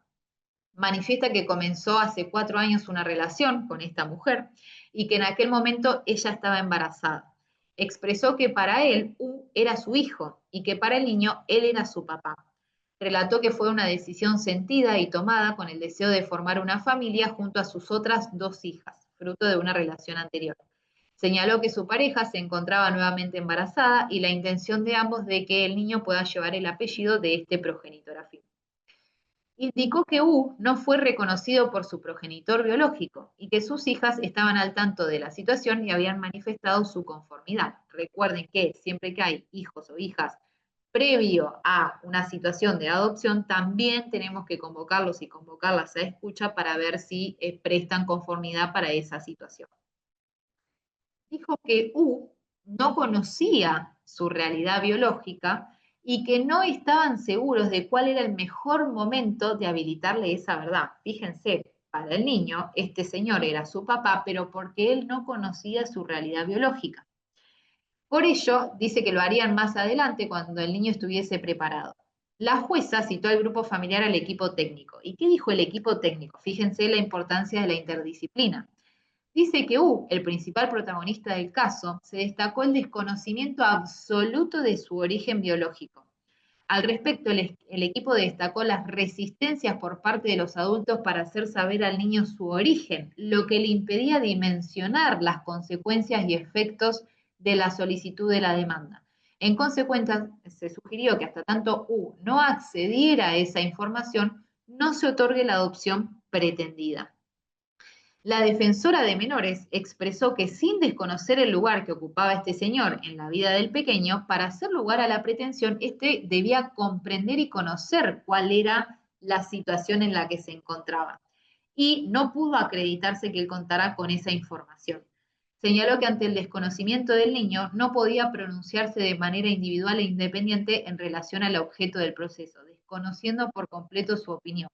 Entonces peticiona el rechazo de la demanda sin perjuicio de que en un futuro, si accedía a esta información, se pudiera hacer una nueva petición. ¿Qué dice la jueza? La jueza claramente rechaza la demanda porque dice que el pequeño no puede elegir, no solo aún por su corta edad y conforme lo informado por el equipo técnico, porque tiene poca capacidad discursiva aún dentro del juego, sino además porque para él no hay dos opciones para escoger. Para él, su papá era quien había iniciado la demanda de adopción de integración. Entonces, el niño no contaba con toda la información. Bueno, hasta acá terminamos con todo lo que tiene que ver con medidas excepcionales y adopción. ¿Hay alguna pregunta?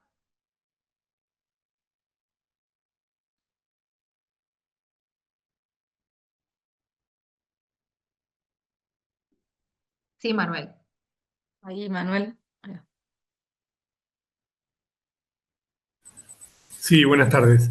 Una cosa me queda en duda, doctora, es respecto de la guarda de hecho, porque Ajá. ¿qué nos pasa? Nosotros en nuestro trabajo en casas de justicia generalmente lo que más nos llega es situaciones en las cuales los niños están viviendo muchas veces con un familiar, pero muchas otras veces con un vecino, con alguna persona cercana, una amiga de la madre, y ya ese niño hace 5, 6, 7, 8, incluso puedo nombrar 3, 4 que se me vienen a la cabeza ahora, sí, que ya son mayores de edad, que ya tienen sus familias, etcétera, que los conozco yo del pueblo, eh, y fueron criados por personas que no eran de su vínculo biológico ni nada. Entonces, la guarda de hecho a veces es un elemento que yo lo consideraba en su momento súper útil. O sea, me parecía muy viable, obviamente reconociendo esta cuestión del problema de la comercialización de niños, etcétera. Pero esa prohibición del 611, incluso yo tengo una compañera en mi trabajo que siempre discutimos, yo le digo que para mí es buenísima la guarda de hecho, y ella me dice, no, pero no, está prohibida. Digo, no. Entonces, cómo lo tenemos que atener a esto? O sea, tenemos que tratar de evitar completamente, porque en general se hace a partir de la ignorancia de las mismas personas por ahí respecto de los derechos. O sea, ¿cómo nos tenemos que comportar ante esa guarda de hecho? Bueno, esto es digamos, como la base de este artículo. La realidad es que lo que este artículo pretende es que haya situaciones ilícitas, que fue un poco lo que señalé al principio. Es decir, cuando a nosotros nos llega el conocimiento de una situación, de hecho lo que tenemos que evaluar es en el marco de cómo se originó ese vínculo entre este niño, niña, adolescente y estas personas, cuál era el vínculo entre estas personas y sus progenitores, cuál es el contexto socioeconómico en el que se encontraban ambas familias y cuál es el conocimiento que tiene el niño, niña o adolescente de su historia. Esto también es fundamental. Muchas veces vemos que los niños vienen y dicen, no, mi papá me dejó acá en lo de mi vecino o en lo de mi padrino o no sé qué, porque se tuvo que ir, no me pudo cuidar. Y hay muchas veces que vemos que no están tan claras las cosas, sobre todo cuando se quiere avanzar en un proceso de adopción. Esto que les decía hoy, que el 611 está dentro de la guarda con fines de adopción, porque un poco lo que busca es que haya adopciones irregulares que surjan de estas situaciones. Quizás cuando tenemos una guarda judicial o cuando tenemos una tutela, ahí ya no hay tanto problema porque no es que estamos haciendo un vínculo filiatorio entre el niño y adolescente y nos estamos sorteando todo lo que tiene que ver con la medida excepcional de protección de derechos, con seleccionar personas del registro. O sea, acá, digamos, cuando ya se presentan estas personas y te dicen, che, mira, yo hace 5 años estoy a cargo de este chico, quiero la guarda con fines de adopción y quiero la adopción. Bueno, ahí nos avasallamos todo este proceso que venimos viendo de la clase anterior.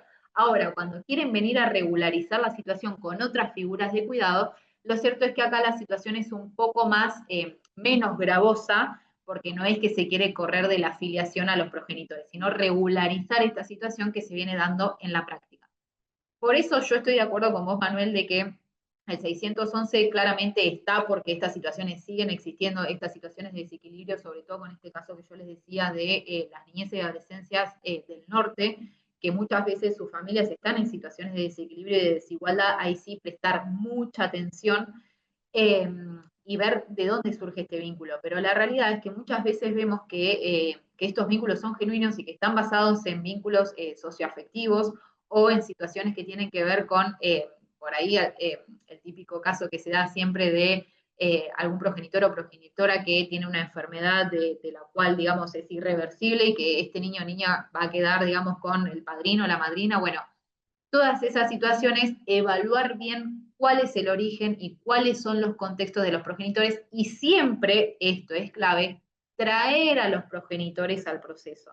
No se olviden de eso, porque por más que venga una familia y diga, yo hace 5 años estoy a cargo de este pibe o de esta piba, bueno, traigamos a los progenitores para ver qué nos dicen, porque muchas veces puede ser que estos progenitores, como en el primer caso que vimos de guardahecho, ellos no estén de acuerdo y no tengan los recursos tampoco para acceder a la justicia. Entonces, no saben tampoco cómo reclamar que quieren ejercer el cuidado y crianza de esos niños o de esas niñas, ¿sí? Eso es fundamental para garantizar el derecho de defensa de la familia de origen.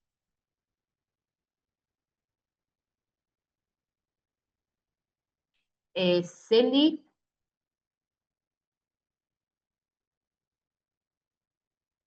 Buen día, buen día. buen día, ¿cómo andan? ¿Me escuchan ahí? Estoy Perfecto. desde el celu y me cuesta un poco por ahí manejar. Bueno, Camila, gracias. Yo trabajo en la coordinación con Edu eh, y quería primero agradecerles el tiempo a todos y el estar acá presentes. Había una pregunta hoy en el chat que quedó de Cintia, que era en relación al tema anterior, ¿sí? Pero ella hablaba de tener en cuenta el nombre de los niños y con respecto al tiempo. Perdón, ¿me escuchan ahí? Sí, te escucho perfecto. No entendí la Sí. pregunta.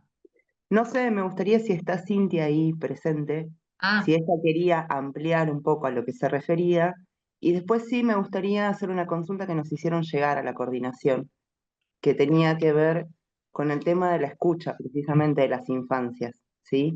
Sí, por ahí no es mucho pedir, si vos pudieras establecer una edad en la que se considera esencial y obligatoria la escucha, y si consideras que esa escucha es vinculante, ¿sí? La escucha de las ok. infancias.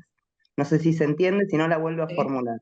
sí, sí, Pero perfecto. sí, como un poco para pasar en limpio todo esto que venimos hablando, que te agradezco, es un montón y creo que sirve muchísimo, como la pregunta que hizo recién Manuel, es algo que en las casas de justicia se da seguido, y nos encontramos, ¿no? Por ahí ante este conflicto de la legalidad y lo que vienen a preguntar. Entonces, está bueno poder tener estas herramientas para ir acompañando estas consultas. Y ya te Sí, digo. ahora cuando pasemos a la segunda parte de la clase, quizás Manuel y Celi aclara un poco esto en relación a regularizar o no regularizar ciertas situaciones, porque como vimos hay figuras dentro del código, como la guarda, que no contemplan a personas que estén vinculadas por vínculos socioafectivos. Vieron que la guarda es siempre que haya parentesco. Bueno, no siempre es así. Perfecto. En relación a la escucha, lo cierto es que la Sí, escucha en el Sistema Internacional de Derechos Humanos no dispone límite de edad. Es un tema muy, muy amplio que me encantaría poder dar una clase de esto porque también es en lo que hizo en la defensa técnica de niñez y adolescencias, pero se los voy a hacer muy cortito. La participación, o sea, nosotros partimos de un término amplio que utiliza el Sistema Internacional de Derechos Humanos, que es la participación de niñeces y adolescencias. ¿Y cómo puede ser esa participación? Por un lado, la escucha y por otro lado, la participación en calidad de parte, es decir, intervenir con defensa técnica. La escucha no tiene límite de edad, es decir, siempre hay que citar a las niñeces y adolescencias a ser escuchadas. Tenga un mes, tenga 2 años, tenga 3, tenga 4. Y lo cierto es que esa escucha, lo que nos dice el Sistema Internacional de Derechos Humanos, y que nuestro código incluso tampoco le pone límite de edad, ni la ley 26.061, por lo cual no podemos, digamos, de hecho, nosotros ponerle un límite etario. Para eso tenemos un equipo técnico a los cuales podemos convocar a estas audiencias de escucha para que ellos perciban a través obvio, de sus disciplinas que cuentan con mayores herramientas, si hay alguna cuestión a detectar dentro de esa escucha que nos pueda servir y que por ahí nosotros, desde la disciplina de la abogacía, no podemos detectar, sobre todo cuando son niños y niñas muy pequeños y que no podemos quizás comprender cuál es la situación o qué es lo que nos quieren decir. Entonces, la escucha no tiene límite de edad, siempre tenemos que citar a las niñeces y adolescencia. Trabajando yo en la asesoría, no importa la edad que tengan, siempre lo solicitamos y la realidad es que los juzgados están muy abiertos a esas situaciones y siempre se apoyan en el equipo técnico del juzgado. Y esta forma de escuchar no siempre quiere decir la palabra, ¿no? Sino también cuando es un niño muy pequeño, ver si por ejemplo, si se manifiesta de manera afectiva con esos referentes o esas referentes a las cuales va la audiencia, porque lógicamente si es un niño de 1 año, muchas veces no va a ingresar solo a la audiencia, o si tiene meses y no sabe caminar, bueno, ver cuál es el tipo de vínculo físico, de contacto que mantiene con esas personas, y esas son las herramientas que nos brindan los equipos técnicos.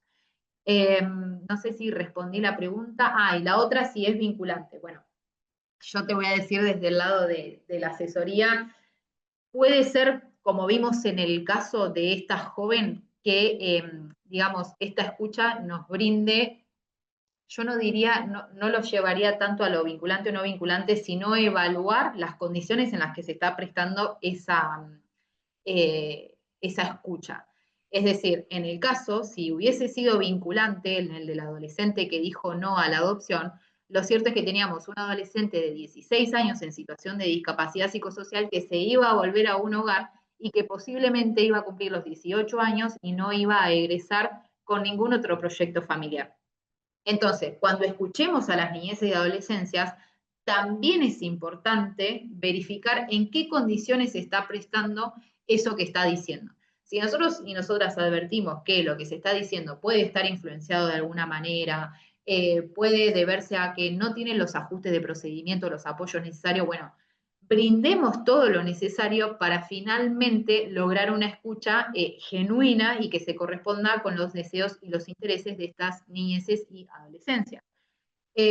Incluso la escucha, digamos, creo que también decir si es vinculante o no es vinculante también les carga a las niñeces y adolescencias de un peso muy grande, ¿no? Porque muchas veces cuando no sabemos cómo resolver decimos, bueno, escucha para ver qué dice y vamos a ver cómo resolvemos. Bueno, no, las niñeces y adolescencias tienen derecho a participar, pero ellos no tienen que ser, digamos, quienes decidan el caso. Somos nosotros quienes tenemos las herramientas y quienes tenemos que hacer uso del derecho para poder resolver sus situaciones sin cargarlos de esa responsabilidad, sobre todo cuando hay conflictos encontrados entre, por ejemplo, sus progenitores, ¿no? Al momento de resolver un cuidado personal o un reintegro, bueno. Entonces, lo cierto es que asegurémonos de que al momento de la escucha hayamos brindado toda la información necesaria y todas las herramientas necesarias para que esa escucha sea realmente genuina.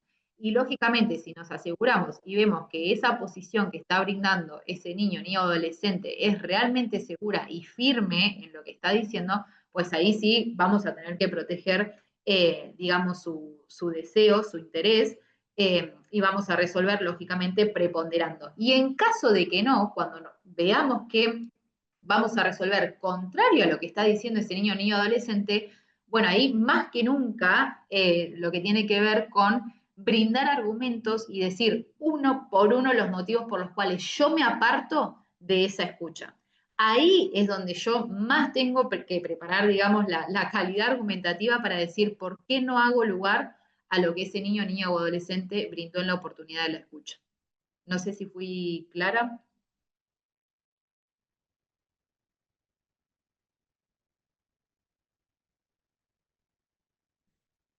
Listo, ahí te veo. Ignacio.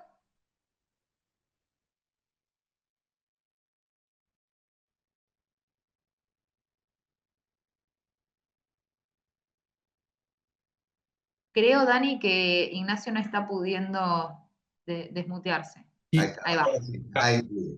Ahí pude. ¿Qué tal? Buenas tardes. Bueno, muy clara, doctora realmente muy dinámico y muy claro.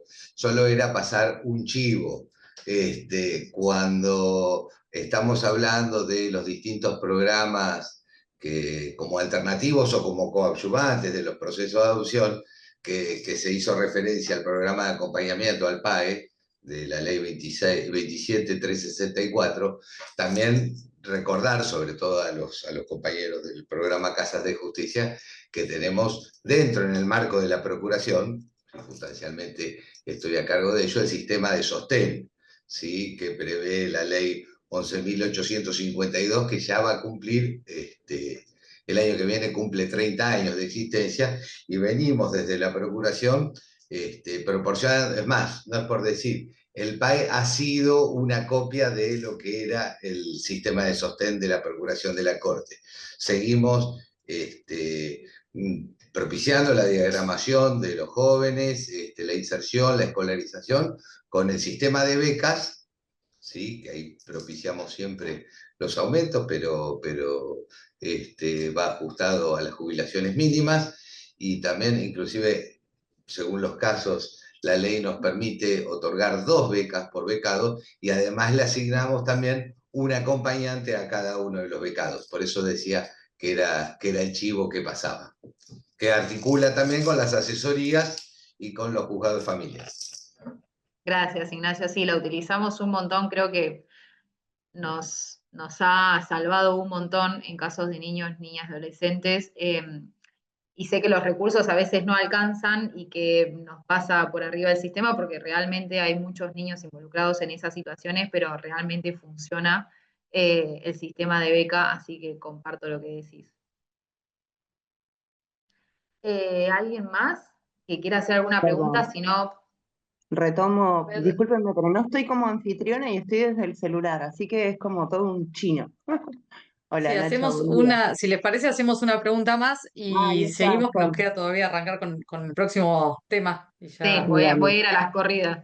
Perfecto, Dani. vamos. Quedó algo en Cintia había hecho una consulta, que no sé si está presente como para formularla. Bueno, y si no, avanzamos. Hola, ¿qué ¿Estás, tal? Buenas Cintia? tardes, acá estoy.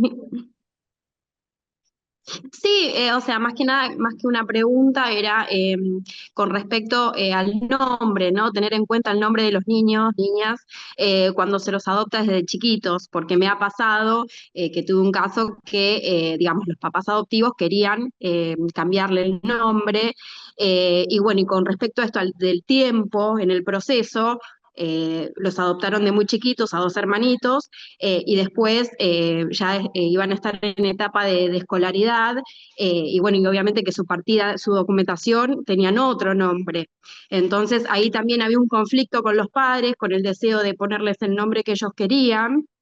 Y bueno, y también el tema de que después el juzgado, en ese caso, se me opuso, digamos, porque a uno de ellos querían el nombre que tenía, digamos, de origen, y a la hermanita se lo querían cambiar. Entonces el juzgado como que me decía, ¿por qué a uno sí, al otro no? Bueno, después de, digamos, de varias presentaciones, nos otorgaron, digamos, que le pudieran cambiar el nombre, pero bueno, eso también con respecto al tiempo, ¿no? Porque es la identidad, en la casa lo llamaban de una manera y después en el jardín de otra, y eso también es más allá de los vínculos, ¿no? El tema del nombre.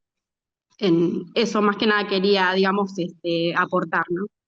Gracias, De tener Cintia, en cuenta eso también, y bueno, y también hacerles entender por ahí a veces a nuestros clientes, ¿no? Esto del tema de la identidad, y bueno, y que a veces no se puede cambiar.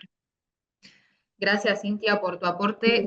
Por favor. En ese sentido, el código es muy claro. Es decir, para reglas de apellido tenemos el código que nos dice que, bueno, si es adopción plena, va a llevar el apellido de los adoptantes. Ahora, cuando es adopción simple, viendo según el caso con la facultad del C21. Ahora bien, nombre, el código nos dice que la excepción es la modificación y que en caso de que querramos cambiar el nombre tenemos que dar los justos motivos. Es decir, en casos de niños y niñas tan chiquitos en donde la modificación del nombre no influye en nada, lo cierto es que eso no tendría que tener ningún tipo de cabida, porque la realidad es que hace a su identidad y hace incluso a querer conocer sus orígenes. Entonces, también veamos la postura de acá de esos pretensos adoptantes en relación al conocimiento de esta historia de origen y cuáles son esos justos motivos que nos pide el código si llegan a cumplir con ese estándar de excepción como para poder cambiarlo. La realidad, te soy sincera, trabajando en la asesoría y en un juzgado de familia, solo en un caso se hizo lugar a la modificación del nombre y tenía que ver por la historia que había atravesado esa niña que estaba involucrada en la adopción en relación a su familia de origen, en donde hubo en el medio homicidios, situaciones de robo, es decir, era una familia muy compleja, con antecedentes penales muy complejos, había red de trata incluso involucrada en el medio. Entonces, en esos motivos y por una cuestión de resguardo de la niña, se hizo lugar a la modificación del nombre con el apellido de los adoptantes. Pero la realidad es que la regla es la conservación del nombre. Si yo no tengo justos motivos que me acrediten lo suficiente como para modificarlos, de ninguna manera se puede modificar, y en eso el código es muy claro en relación al nombre. Así que bueno, espero que en ese caso se hayan acreditado esos justos motivos para haber hecho lugar a ese cambio de nombre. No te escucho. Estás sin audio, Cintia.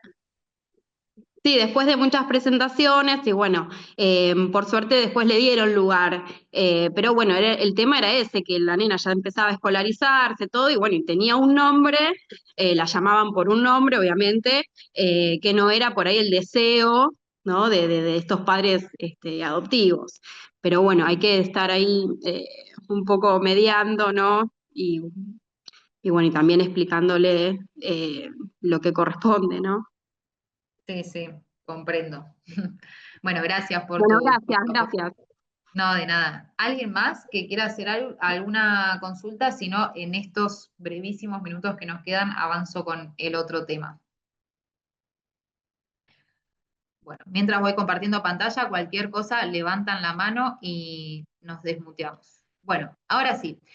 Esta segunda parte, un poco lo que tiene que ver es con las otras figuras de cuidado que hablábamos al inicio de la clase. Como ustedes habrán visto, con María Alemán en la primera clase vieron todo lo que tenía que ver con responsabilidad parental, y en estas dos clases estamos viendo lo que tiene que ver con el ejercicio de la responsabilidad parental y del cuidado de la crianza por parte de otras personas, es decir, cuando estos progenitores se van a ver suspendidos o privados de esta responsabilidad parental, y necesitamos recurrir a las figuras que nos da el Código Civil y Comercial, o como vimos, ante la ausencia de figuras que se ajusten, recurrir a las políticas públicas.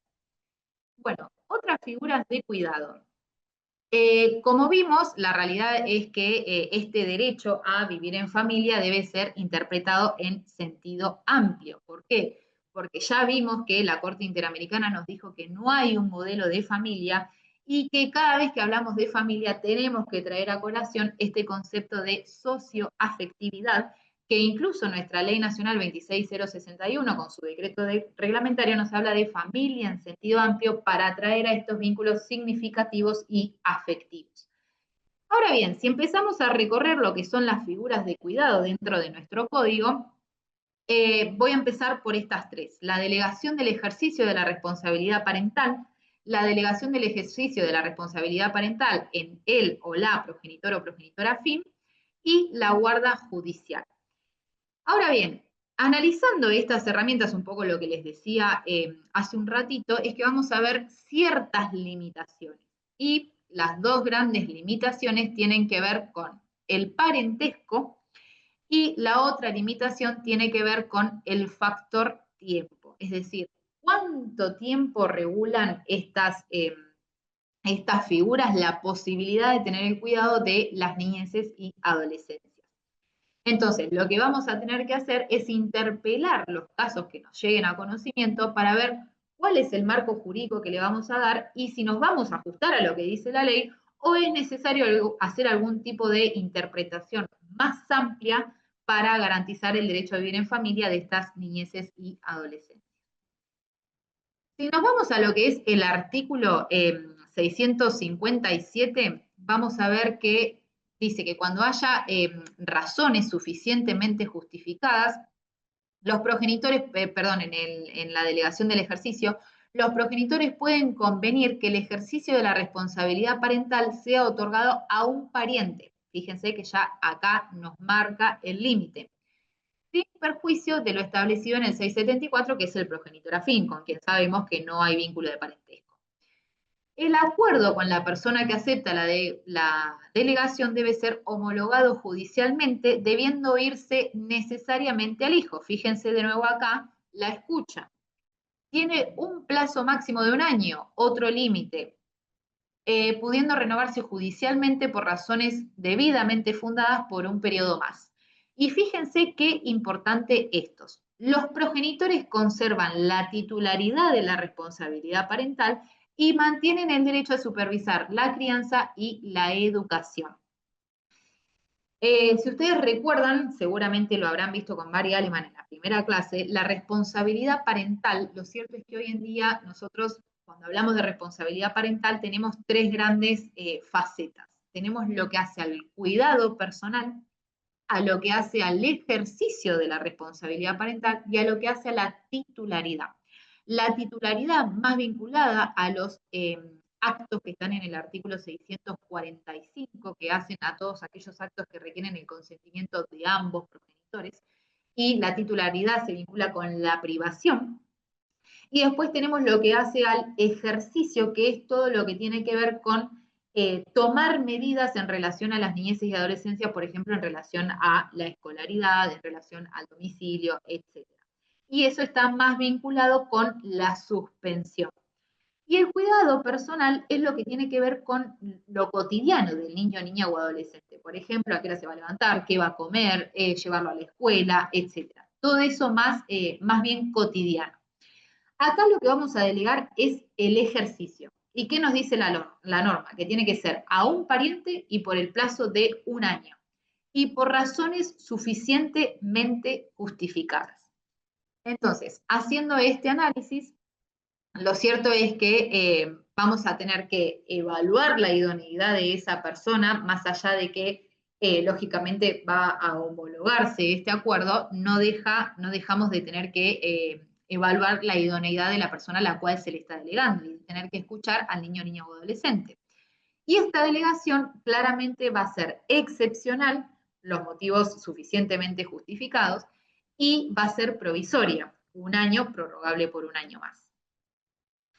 Ahora bien, ¿cuáles son estas razones por las cuales se puede delegar el ejercicio de la responsabilidad parental? Por ejemplo, cuestiones laborales, se tiene que ir del país a realizar, no sé, una pasantía. Cuestiones académicas, cuestiones de salud, o, por ejemplo, tratamientos médicos con una internación prolongada que le va a impedir estar en el ejercicio de la responsabilidad parental a ese progenitor o progenitor. El fundamento es brindar un marco jurídico para dotar de legalidad a las relaciones entre esos niños y estas personas adultas que van a estar temporalmente a su cargo. Ahora bien, lo cierto es que la delegación no implica una figura de carácter asistencial. Esto también lo vemos mucho en la práctica con la guarda y con la delegación de la responsabilidad parental. Es decir, vemos situaciones en donde se presentan personas, ya sea abuelo, tío o progenitor afín, que se presentan y piden la delegación de la responsabilidad parental para poder incluirlo en la obra social. Bueno, lo cierto es que si vemos uno de estos motivos, la realidad es que por el principio de oficiosidad, primero en el juzgado tendrían que reconducir estas actuaciones porque yo de ninguna manera puedo delegar el ejercicio de la responsabilidad parental y suspendérsela a progenitores y progenitoras por cuestiones económicas. Entonces, acá correspondería reconducir estas actuaciones y, por ejemplo, no sé, hacer una medida autosatisfactiva y ordenar, por ejemplo, a la obra social que por estar a cargo o tener el cuidado compartido de este niño o de esta niña, se lo afilie a la obra social. O la vía de un amparo. Pero de ninguna manera yo puedo inmiscuirme en lo que hace a la responsabilidad parental si no existen estos motivos suficientemente fundados y cuando más bien se corresponde con situaciones socioeconómicas. Fíjense este fallo que deja en evidencia cómo muchas veces se mal utilizan estas figuras por cuestiones socioeconómicas. cuando la realidad es que, como vimos anteriormente, acá es donde tendría que intervenir, por ejemplo, el órgano administrativo para garantizar estos derechos socioeconómicos sin necesidad de generar estas situaciones que claramente hacen una intervención arbitraria dentro del ejercicio de la responsabilidad parental.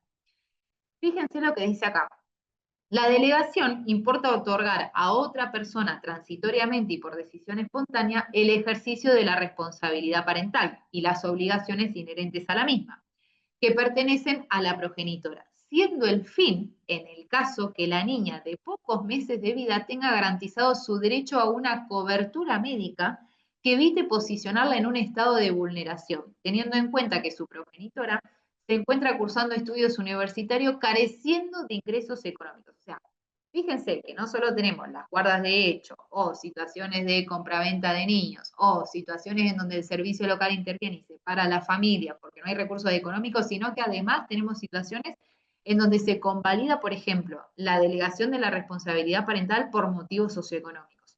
Entonces, fíjense qué importante detectar los motivos por los cuales se está accediendo a esta figura de cuidado por las consecuencias que tiene dentro de la responsabilidad parental. Encontrándose a cargo y bajo el cuidado de los delegados, que en este caso eran los abuelos maternos, poniendo en conocimiento ante estos estrados la pura realidad familiar que los encuentra viviendo a todos bajo el mismo techo y manutención de los delegados. Incluso fíjense esto, la progenitora vivía en el mismo domicilio que vivía su hija y era claro que estaba al cuidado de esa niña y que ejercía la responsabilidad parental. Se hace necesario concurrir a la figura de la delegación del ejercicio de la responsabilidad parental por el simple motivo de ser requerido el testimonio o constancia judicial de guarda, tutela o tenencia a cargo del titular para lograr la afiliación. En este caso, como les decía hoy, reconducir estas actuaciones porque estos no son los motivos para los cuales está creada la figura de la delegación.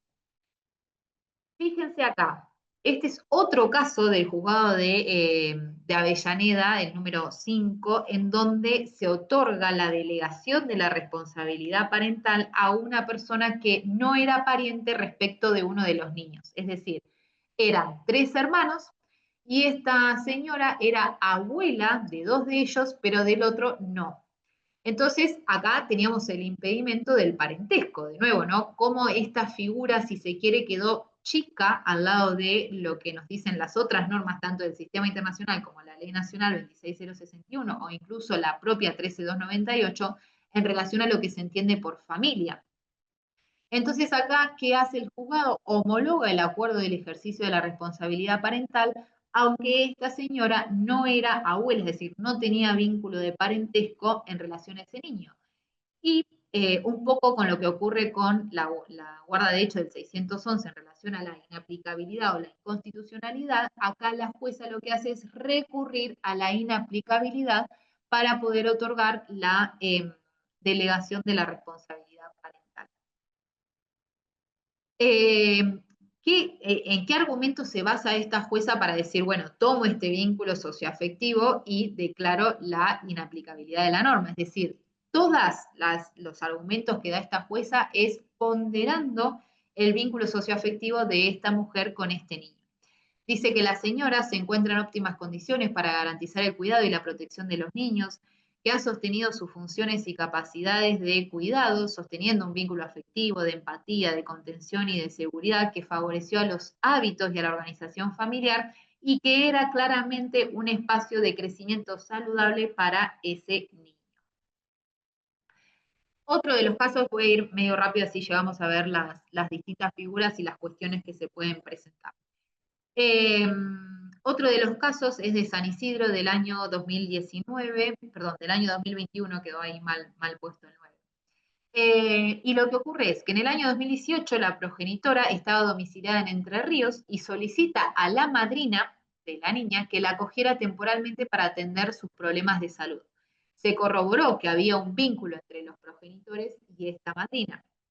Se acompañan distintas pruebas que decían, por ejemplo, que había fotos, había distintos testigos, el establecimiento educativo donde vivía la niña decía que esta madrina había ido varias veces a visitarla y la retiró del colegio. Bueno, distintas situaciones que permitieron comprobar este vínculo afectivo tanto entre esta persona a la cual se le quería delegar la responsabilidad parental y los progenitores, como con esta persona y la niña. El reconocimiento de la socioafectividad en las relaciones del niño y adolescente destaca la importancia en el desarrollo del niño de aquellas personas que sin tener un vínculo de parentesco tienen vinculación afectiva. En tal sentido, se afirma que podrá asimilarse al concepto de familia a otros miembros de la comunidad que impliquen vínculos significativos y afectivos. Los elementos probatorios sobrantes en la causa demuestran que la delegación de la responsabilidad parental de A en favor del señor R está basado en una situación de conocimiento afectivo previo, lo cual descarta, fíjense acá qué importante, que nos encontramos en uno de los supuestos de entrega directa con fines de adopción que prohíbe el artículo 611. Un poco lo que hablábamos hace un ratito. Dice, en relación al tiempo, acá también lo que hace es declarar la inaplicabilidad en relación al tiempo y dice, bueno, directamente otorgo la delegación de la responsabilidad parental por 2 años y evito a esta niña tener que andar pidiendo prórrogas de esta delegación de la responsabilidad parental. Ahora vamos a ver qué ha pasado con el tiempo, porque lo cierto es que con los vínculos afectivos se ha tenido mayor recepción respecto de esta figura siempre que comprobemos, ¿no? Si tenemos un bebé de 2 años que nos vienen a pedir la guarda, que nos piden la delegación, y que está rara la situación, es decir, el vínculo entre estos progenitores y esta persona que pide, entre esta persona y el niño de 2 meses, que vínculo socioafectivo con 2 meses de edad es muy difícil que se genere, bueno, con la socioafectividad ha tenido mayor recepción. Ahora bien, cuando vamos al tiempo, lo cierto es que acá los tribunales y sobre todo la Corte, vamos a ver ahora un caso de la Corte de la Provincia de Buenos Aires, nos han dicho, bueno, estas figuras tienen un plazo temporal por algo. Hay casos en donde se extiende el plazo y, por ejemplo, no sé, estamos ante un adolescente de 15 años y nos piden la delegación o la guarda y dicen, bueno, la realidad es que esta situación viene hace mucho tiempo, por lo cual otorguémosla hasta que adquiere la mayoría de edad. Y en algunos casos ha tenido recepción. Pero en otros casos, cuando son niños o niñas o adolescentes de menor edad, lo cierto es que extenderlo tanto en el tiempo, es decir, bueno, ¿por qué entonces no buscamos una figura más adecuada? Como por ejemplo la tutela. Pero la tutela ya ahí nos empieza a jugar la privación de la responsabilidad parental, porque directamente el tutor o tutora tiene la representación del niño, niña o adolescente, y la guarda judicial, otra de las cuestiones en las que queda chica, es que implica solamente el cuidado, pero no el ejercicio. Así que ahora vamos a ir viendo esto. Acá lo que se hizo fue ser más flexible en relación al plazo. Y dijo, bueno, esta situación claramente viene para largo, directamente la concedemos por 2 años. Entonces se declaró inaplicable en relación al plazo. Bueno, ¿qué pasa en relación a los progenitores y estas personas? Lógicamente los progenitores conservan la titularidad de la responsabilidad parental y tienen derecho a supervisar la crianza y la educación del hijo. Todas las funciones que emergen del ejercicio de la responsabilidad parental quedan a cargo de la persona que recibe la delegación. Y ahora bien, ¿qué pasa cuando hay conflictos entre la persona delegada y los progenitores delegantes? Bueno, lo cierto es que tenemos que recurrir analógicamente al 642, que nos habla de esos conflictos o desacuerdos entre los progenitores para que resuelva el juez en relación al interés superior del niño, niña o adolescente.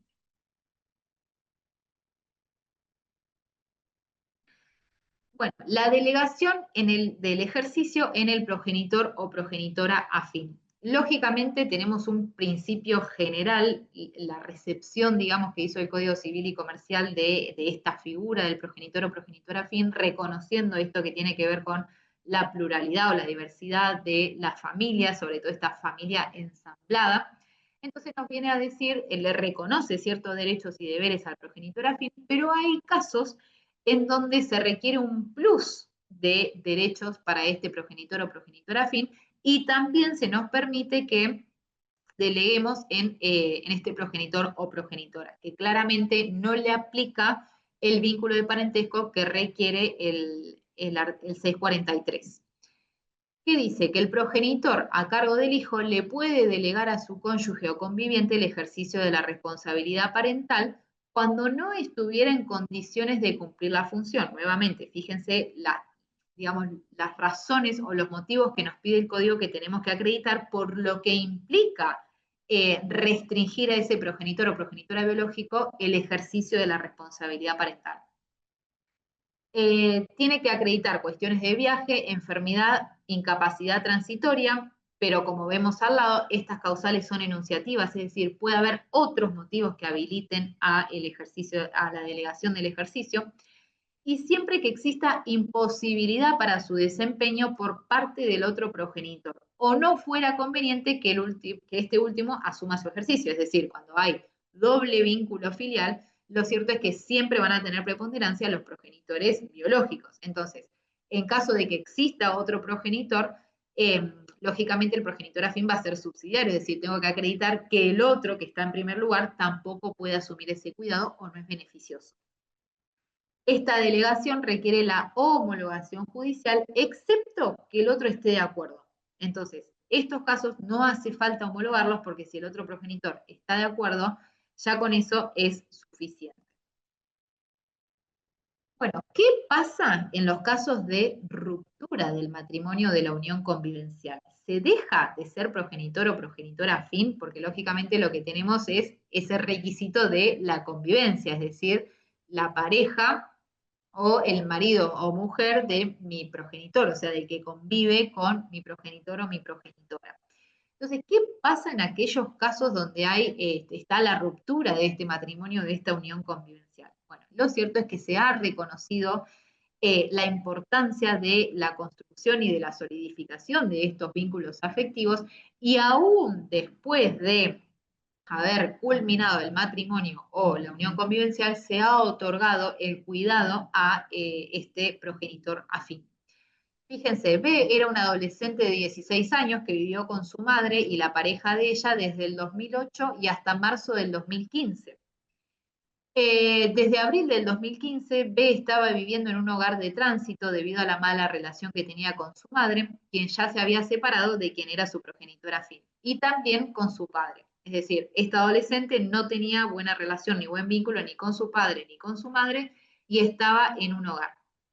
Tami, discúlpame, te interrumpo un segundito. Estamos sobre el horario, ya casi, como para, digo, o quizás cerrar con el caso, o bueno, si hay algo más que redondear, porque tenemos otra capacitación después y hoy tenemos que ser lo más prolijitos posibles también.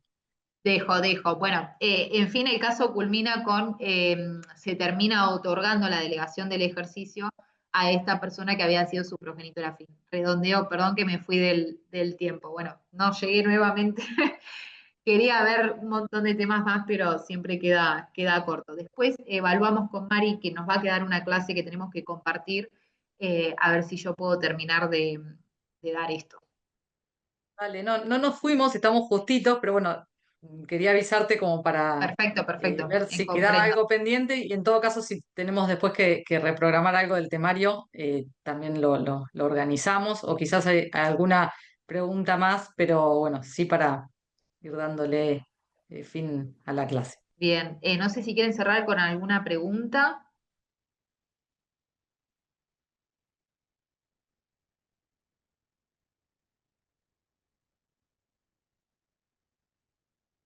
Bueno, por ahora no veo que hayan ahí levantado la mano. Pero bueno, les agradecemos a todos. Quizás si después lo retomamos, por ahí va a surgir algo más. Cami, la verdad que es súper clara. Te agradezco un montón y ahí veo también en los comentarios que van Gracias, me alegro. respondiendo esto. Por supuesto, decirles Agradecerles a que, todos el esfuerzo de hoy, quedarnos un ratito más también. Que es un poquito más del horario pautado, a Graciela, que nos está acompañando a todas las clases, y ahí saluda, que la vamos a tener también en la última jornada. Y bueno, Cami, perdón que te interrumpí, pero bueno, por ahí no, perfecto, gracias. No, lo porque como yo no reestructuramos. veo la hora con la presentación, Y lógicamente lo que necesito, también quedo dispuesta a que me puedan escribir, pedir material, no tengo ningún problema. De todos modos, nos queda una clase más, así que nos vamos a volver a encontrar. Dale, sí, buenísimo. Ahí, hoy subimos, en el chat están los links, después se los vamos a pasar de las clases anteriores que fueron grabadas. Ya les enviamos el recordatorio también, pero vale por las dudas que la semana siguiente es el lunes la clase, porque el miércoles tenemos otra capacitación, así que solo por la semana que viene va a ser el lunes, igual después les volvemos a enviar y estamos en contacto y les vamos acercando el material que necesiten. Bueno, creo que Bueno, estamos. muchas Muchísimas gracias. gracias a todos por participar. Gracias, Cami. Y No, bueno, de nos nada. vemos el lunes. Nos vemos pronto. Adiós.